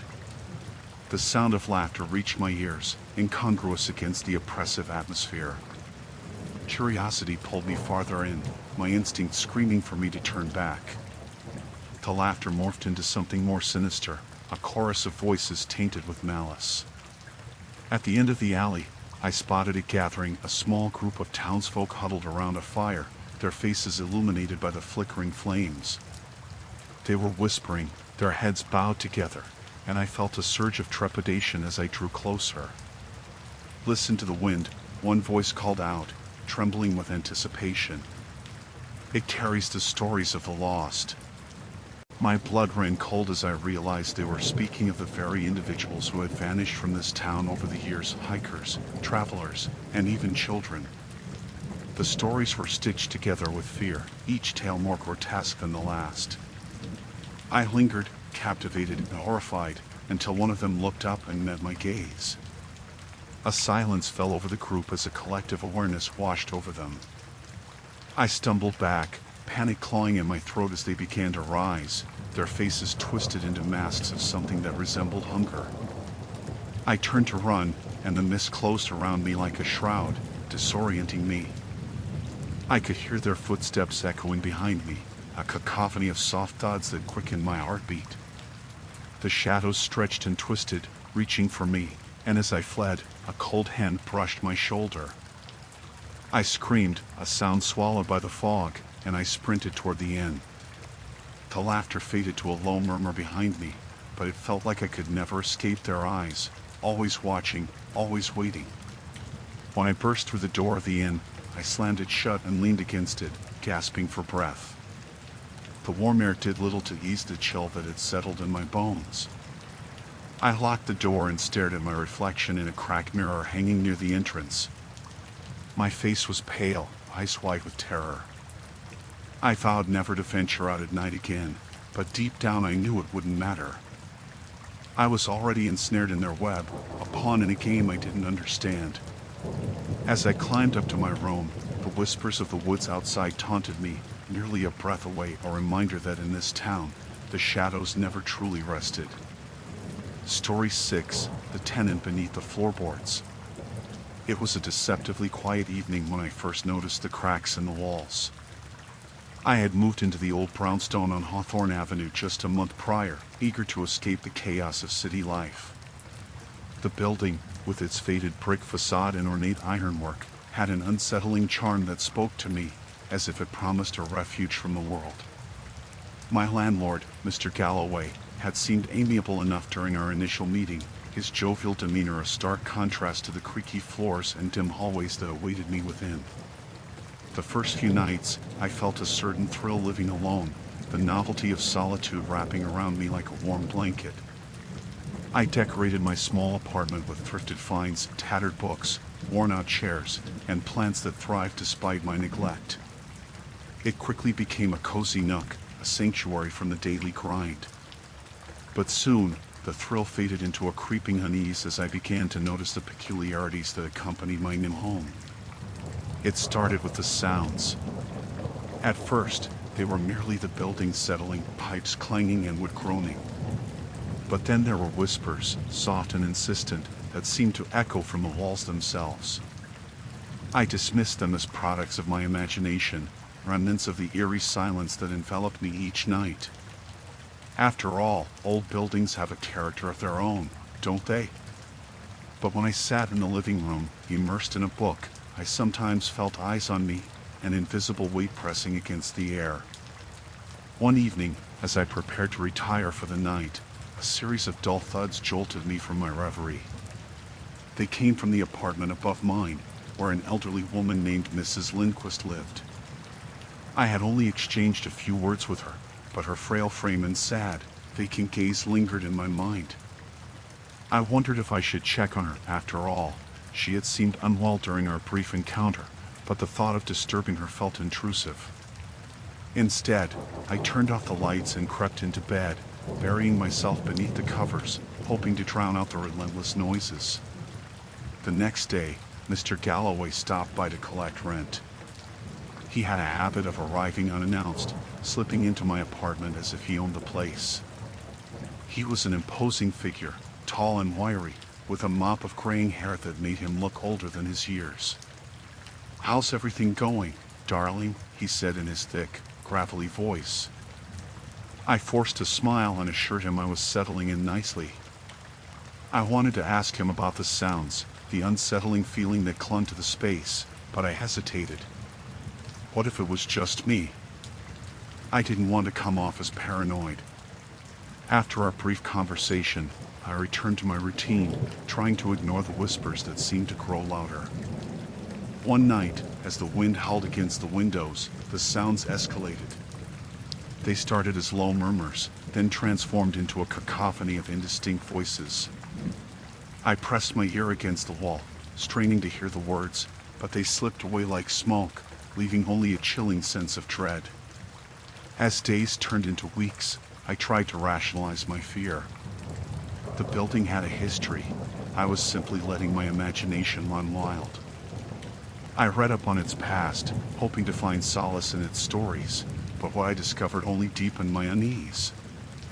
Rumors surrounded the brownstone, whispers of previous tenants disappearing under suspicious circumstances, echoes of arguments that had turned violent behind closed doors. The more I learned, the more the walls seemed to breathe, alive with the weight of secrets. Then one afternoon, as I returned from work, I found a letter slipped under my door. It was unaddressed, as if written for no one in particular. The hurried scrawl read, "Leave while you can. They don't let go." I stared at the words, my heart racing as a chill slithered down my spine. It felt like a warning, and I considered packing my things that very moment. But where would I go? My finances were sparse, and the thought of moving again filled me with dread. That night, I lay awake, the shadows in my room stretching and shifting as if they had a life of their own. The whispering became a chorus, an agonizing melody that filled my head. I thought of Mrs. Lindquist upstairs, wondering if she too felt it. It crossed my mind to knock on her door, to seek solace in numbers. But the thought of what lay between us, the space saturated with dread, held me back. Finally, after what felt like hours, I drifted into an uneasy sleep, the whispers fading to a dull hum in my mind. It was a restless night filled with nightmares, faces twisting in agony, rooms I couldn't escape, and the incessant thudding from above. I awoke to the cold light of dawn, the weight of unease still heavy in my gut. The next morning, I resolved to confront Mr. Galloway. I needed answers. I walked down the dim hallway with purpose, each step echoing as if the building itself was holding its breath. I knocked on his office door, heart pounding. When he answered with that same disarming grin, my resolve faltered for just a moment. "Mr. Galloway," I began, but the words felt trapped in my throat. I swallowed hard, forcing myself to continue. "I've been hearing some strange noises lately." Before I could finish, he cut me off, his smile fading. "Old buildings have a way of playing tricks on the mind, dear. You just need to get used to it." His tone was patronizing, and an unsettling chill washed over me. I could sense the invisible barrier growing between us, despite the physical distance. I tried to push aside the unease, but something within me was unsettled. As I turned to leave, I could feel his eyes watching me, an unshakable pressure that lingered long after I stepped back into my apartment. That night, determined to reclaim my sense of safety, I sat with my back against the door, armed with a flimsy resolve. But as darkness enveloped the building, I knew in my heart the horror was only just beginning, and that the whispers would never let me go. The night after my first unsettling encounter with Mrs. Hargrove, sleep came reluctantly. I lay in bed, the shadows of the room dancing on the walls, my mind replaying the moment when my landlord had leaned too close, her breath tinged with something metallic. I had dismissed it as a figment of my imagination. Surely, I was just tired, right? But as the darkness closed in around me, it was hard to shake the feeling that something about her was off, like a discordant note in an otherwise pleasant melody. I awoke the next morning to a feeble light filtering through the curtains, the sun barely making an effort to rise. My apartment felt colder than usual. I pulled myself out of bed and noted the chill in the air. A refreeze of the thrill from the previous night seeped through my mind. I tried to brush it aside, focusing instead on the mundane tasks of the day ahead. In the days that followed, Mrs. Hargrove's peculiarities became more pronounced. She would appear at odd hours, sometimes with a knock that carried an unsettling urgency. Just as I would be settling into my routine, cooking dinner or washing dishes, her presence would loom at the door, her figure obscured by the peeling, faded paint of the hallway. During one such visit, she carried a container wrapped in brown paper. "I brought you some stew," she said, her voice suddenly sweet, almost too sweet. "You look like you could use a good meal." I hesitated, looking at the container with suspicion. It was the kind of gesture that felt forced. "Thank you, but I'm not really hungry," I replied, trying to keep my tone polite. "Nonsense," she insisted, her smile stretching unnaturally across her face. "I make the best stew in the neighborhood. You must try it." A chill crept down my spine as I took the container, feeling the warmth radiate through the paper. It felt almost alive in my hands. I closed the door quickly, shutting out her persistent smile, and set the stew aside on the kitchen counter. I was not ready to confront whatever she had cooked, and even less so the unsettling intentions behind it. That evening, I stared at the container for hours, its contents an uninvited temptation. The aroma wafted through the apartment, a rich mixture of spices and something heavy and savory that teased my senses. I shook my head, pushing back the familiar pang of hunger, trying to quell the urge. I needed to resist. The memory of Mrs. Hargrove's unsettling eyes haunted me, their depth suggesting secrets buried deeper than the foundation of the building itself. I noticed how neighbors averted their gazes whenever she was around, how they rushed to their doors the moment she walked by, as if a dark cloud had just passed overhead. On the fourth night following that first encounter, I finally gave in. The aroma had lured me into its trap, and I justified my decision as a simple act of curiosity. I grabbed a spoon and opened the container, the steam rising to envelop me in a rich, almost intoxicating warmth. I scooped a small portion into a bowl, the stew glistening and thick with what I imagined to be tender chunks of meat and vegetables. I took a tentative bite. The flavors exploded in my mouth, an unexpected delight. It was unlike anything I had tasted, both savory and sweet, with an undercurrent that sent shivers down my spine. I found myself faltering, chewing slowly, savoring the richness. Then, as if the first taste had awakened something within me, I dove in deeper, spoon after spoon, the warmth spreading through me like a blanket. But with each bite, I felt an unease growing in my gut, a knot twisting tighter. I wasn't just consuming the stew, I was being consumed by it. An unsettling thought wormed its way into my mind, a whisper that made me question its ingredients. I pushed the bowl away, nausea creeping up my throat as I struggled to digest the implications of what I had just eaten. The following days seemed to blur together, each one marked by a nagging discomfort that settled deep in my bones. I returned to my routine, but the air felt heavier, tinged with a sense of dread every time Mrs. Hargrove appeared. Each encounter chipped away at my resolve, a gnawing reminder that I was not in control of my surroundings. I needed to know more about her. It occurred to me that perhaps I could find solace in the stories I could unearth from my neighbors, the ones who seemed so eager to avoid her. The day became a mission, a small flicker of determination igniting within me. I approached Mrs. Richards, an elderly woman who lived one floor below me and often sat on her porch, knitting with a glimmer of mischief in her eyes. "Do you know anything about Mrs. Hargrove?" I asked, careful to keep my tone casual. She looked up, her eyes narrowing as if she had just caught a whiff of something unpleasant. "That woman? Best to keep your distance, dear.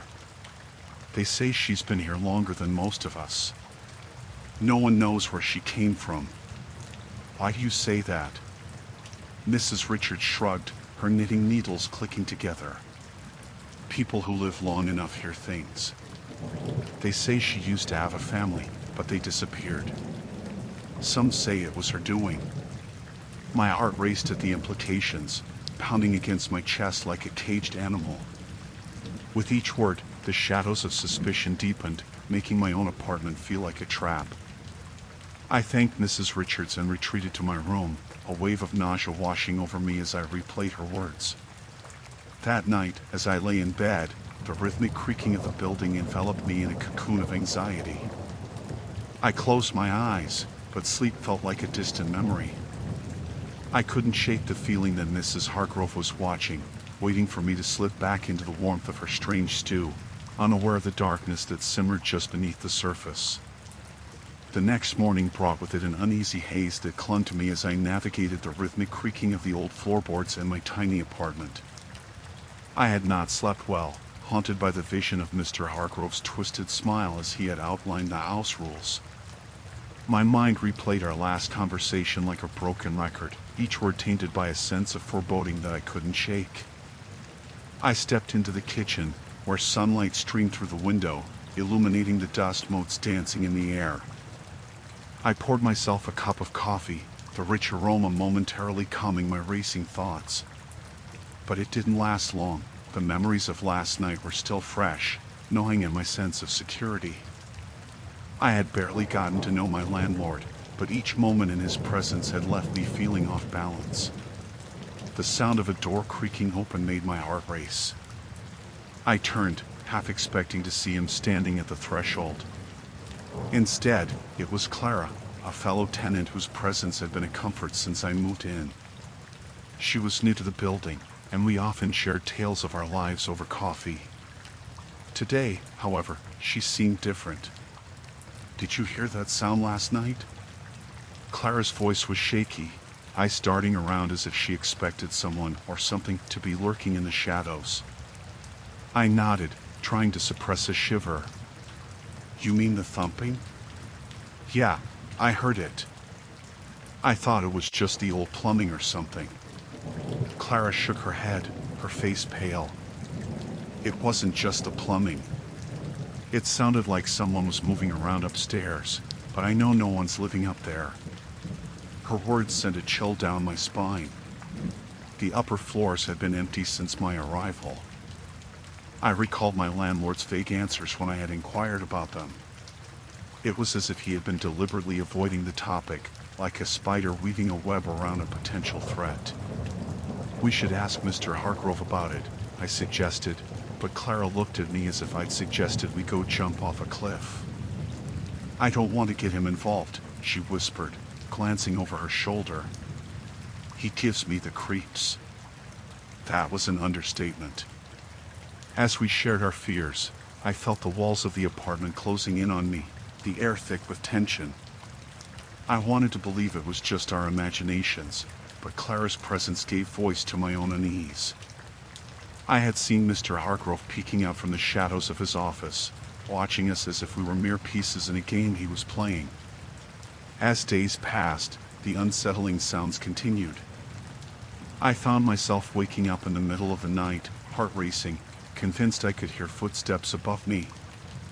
I tried to rationalize it. Perhaps the building was simply settling, or the wind was playing tricks on my ears. But every time I closed my eyes, I could feel his eyes on me, a weight pressing heavily against my chest. One evening, I finally decided to confront Mr. Hargrove. I marched down the narrow hallway to his office, the walls lined with faded photographs of past tenants. They stared back at me with vacant expressions, as if they were warning me about the man who stood behind the door at the far end. I knocked, my knuckles barely grazing the wood before the door swung open. Mr. Hargrove stood there, his face twisted into a smile that sent a shiver down my spine. "Ah, my favorite tenant. What can I do for you?" His voice was syrupy sweet, too pleasant for my liking. "I wanted to ask about the noises," I began, my voice steady despite the knot in my stomach. "Is someone living upstairs?" He paused, his smile faltering for the briefest moment before he recovered. "Just a little maintenance work, my dear. Nothing to worry about." The way he said it, with that slight edge of irritation, made me feel small, insignificant. I forced a smile, trying to mask my discomfort, but I could feel the tension crackling in the air around us. "Thank you," I murmured, stepping back to leave. As I turned, something caught my attention, a faint noise coming from behind the closed door of his office. A muffled cry, perhaps. It sent a bolt of electricity through my veins, and I paused, torn between curiosity and fear. "Is everything all right in there?" I asked before I could stop myself. Mr. Hargrove's eyes hardened, and the warmth drained from his expression. "Everything is perfectly fine, thank you." I stumbled back, unnerved, and he watched me with an intensity that felt like a predator zeroing in on its prey. I practically fled down the hallway, my heart racing in my chest.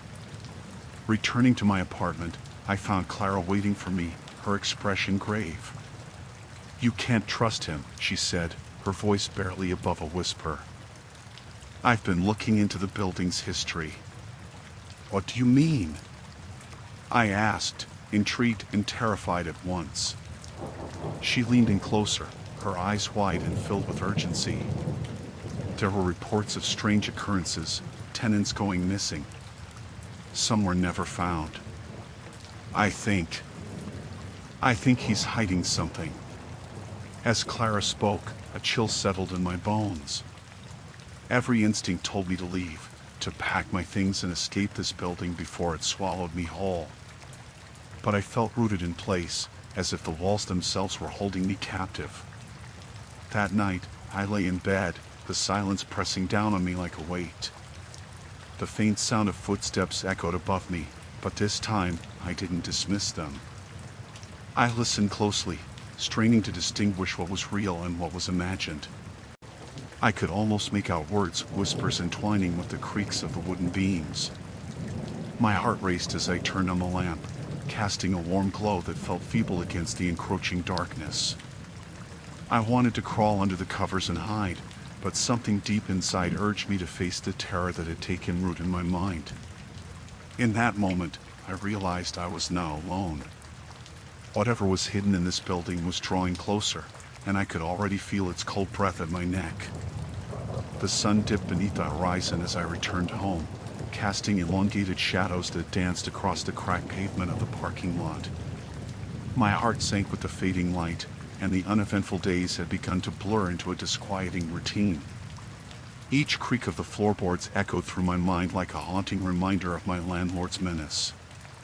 He seemed to seep into the very walls of my apartment, a sinister presence lurking just beyond the threshold of my sanity.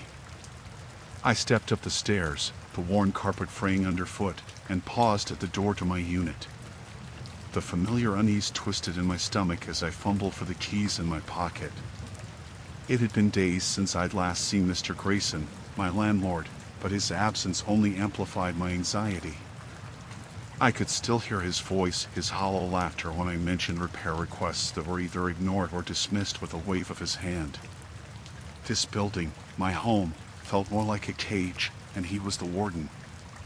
The door creaked open, and I was greeted by the stale air of my apartment, thick with the scent of mildew and something else, something sweet that made my skin crawl. I stepped inside, locking the door behind me, my heart racing. An instinct whispered that I wasn't alone, that someone had invaded my sanctuary while I was away. I glanced around, half expecting to see Mr. Grayson leaning against the wall, a predator watching its prey. The chill in the room deepened as I noticed the glaring absence of my belongings. The furniture was in disarray, the sofa was shifted towards the window, the coffee table overturned, and the curtains flapped like restless spirits. Panic clawed at me. Had someone broken in? I scanned the room, each creak of the floor echoing louder until it became a drumbeat in my ears. I mustered the courage to step further inside, taking slow, deliberate breaths to quell the rising tide of fear. On the kitchen counter, a note lay in the dim light, the scrawl barely legible. I picked it up with trembling fingers, my eyes racing over the words. Control your noise. You're disturbing the others. I swallowed hard, the words tumbling through my mind like a death knell. Who were the others? My heart raced as I considered the implications. The building was old, a relic that had seen better days, but it was home. Or at least it had been. Now it felt like a prison, and Mr. Grayson was the jailer, watching and waiting for me to slip up.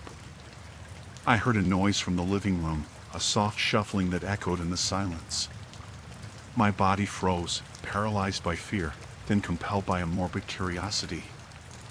I stepped slowly toward the sound, my breath shallow, each heartbeat resonating like thunder in my ears.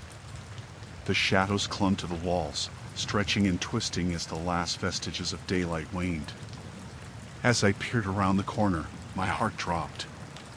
There, in the dim light, stood a figure hunched over my overturned coffee table, rummaging through the contents that had spilled across the floor. The silhouette was thin, almost skeletal, and cloaked in a tattered sweater. I could feel the air grow colder as I whispered, "Who are you?" The figure turned, revealing a gaunt face with hollow eyes, devoid of life yet shimmering with unsettling awareness. A low chuckle escaped its lips, a sound that sent icy tendrils of dread curling through my spine. "Just one of the others," it rasped, its voice a grating whisper that clawed at the back of my mind. My instincts kicked in. I surged backward, nearly tripping over the threshold to the hall. "Get out!" I shouted, the words like a lifeline to my sanity. But the figure only laughed, a chilling sound that echoed through the empty rooms of my apartment. "Mr. Grayson invited us," it replied, its smile stretching too wide, revealing teeth that were yellowed and jagged. "He said you needed company." A wave of nausea swept over me. This was no random intruder. This was part of the landlord's cruel design. My heart raced as I bolted for the door, but the figure lunged, its bony fingers reaching out to grasp my arm. I twisted away, the grip like ice against my skin, and stumbled backward. "Help!" I screamed, panic flooding my veins. But the figure merely laughed again, a sound that morphed into a cacophony of voices, all whispering my name, all echoing the same warning. I dashed toward the back door of my apartment, desperate to escape the madness. I could still hear the laughter, a chorus of voices that melded into one. "You can't leave us," they taunted. "You belong here with us." Just as I reached for the door handle, I felt a sharp tug on my hair, pulling me back with surprising strength. I screamed, the sound echoing off the walls, but it was swallowed by the laughter that consumed me. I twisted free, slamming the door behind me, panting as I stumbled down the hall. I didn't stop until I reached the stairs, my heart racing. I couldn't go back to my apartment. I couldn't face the nightmare that had taken root within those walls. And then I remembered Mr. Grayson's face, the smile that twisted his features, the way he watched me with predatory glee. I fled down the stairs, racing toward the front door of the building, the laughter still ringing in my ears. I burst into the night, the cool air biting at my skin, but I didn't stop. I didn't look back.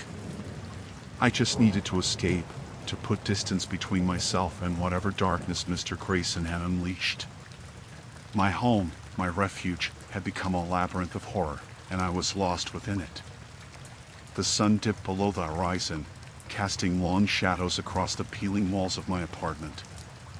After the confrontation with Mr. Hall, the weight of his words lingered in my mind, twisting into something darker, something I couldn't quite shake off. I had considered moving out, but the thought of facing him again filled me with dread. Each creak of the old building echoed through the halls, amplifying every whisper of uncertainty that filled my head. For days, I had tried to ignore the unease that gnawed at me. I filled my evenings with mundane chores, dishes piled high in the sink, laundry forgotten in the basket, but nothing could drown out the feeling that I was being watched. The way Mr. Hall had stared into my eyes, as if peering into my very soul, made me wonder how long he had been keeping an eye on me. His demeanor had shifted from the eccentric, albeit troublesome, landlord to something far more sinister. That evening, I sat at my kitchen table, the city's distant noises muted by the thick walls surrounding me. A flickering candle illuminated the space, casting eerie shadows that danced along with my growing paranoia. I grabbed my phone to call Ella, my best friend, but hesitated. What could I tell her?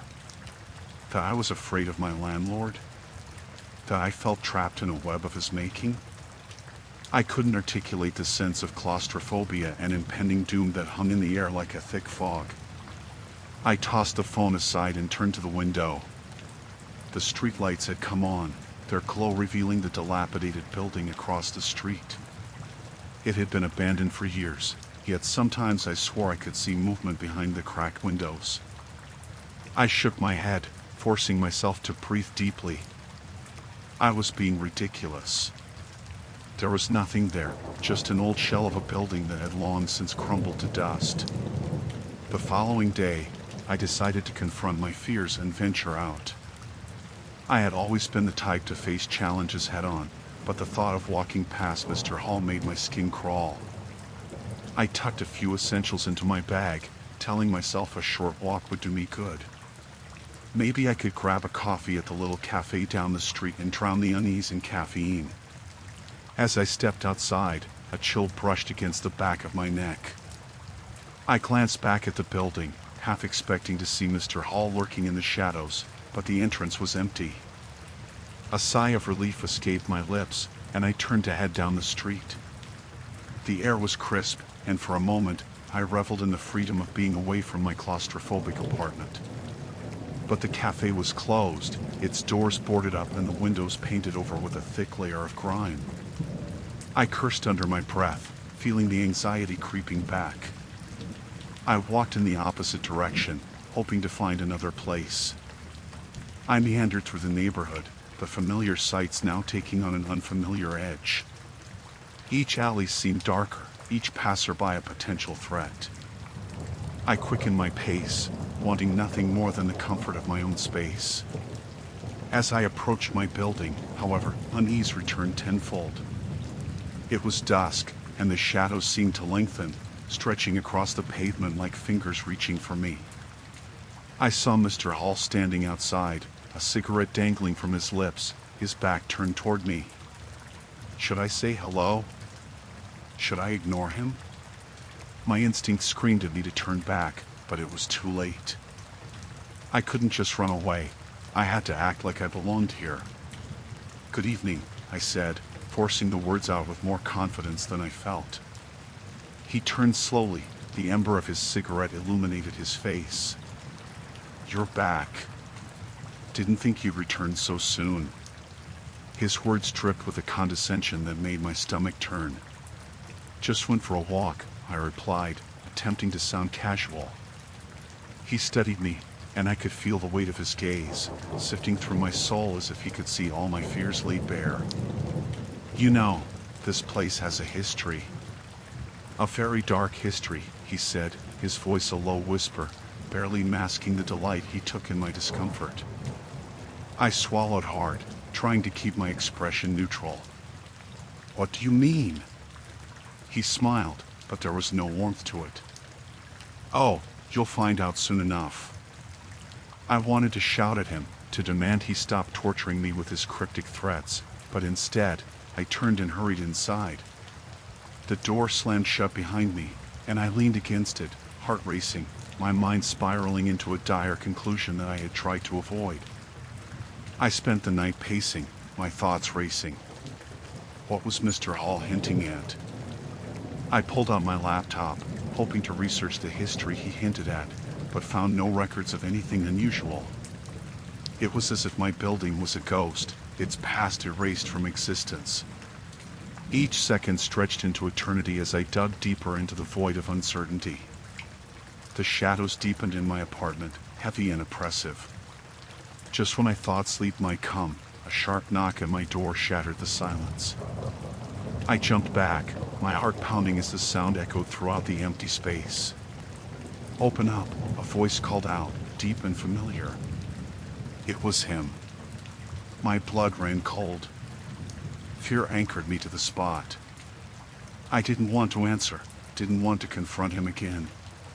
He knocked a second time, more insistent. "I know you're in there. I just want to talk." Talk? The very idea set my teeth on edge. My mind raced with possibilities, each darker than the last. I considered escaping through the window, but the thought of facing the darkness outside was equally terrifying. "Please," he said, his tone shifting to something softer, something almost pleading. "We need to discuss the future." The future. My future? The words twisted in my mind like a noose tightening around my throat. "Go away!" I shouted, trying to summon the courage to break free from the fear that bound me. But I knew, deep down, that I was only delaying the inevitable.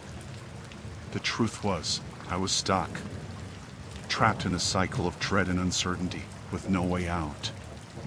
The landlord had become the embodiment of my prison, and I was left to wonder if I would ever escape.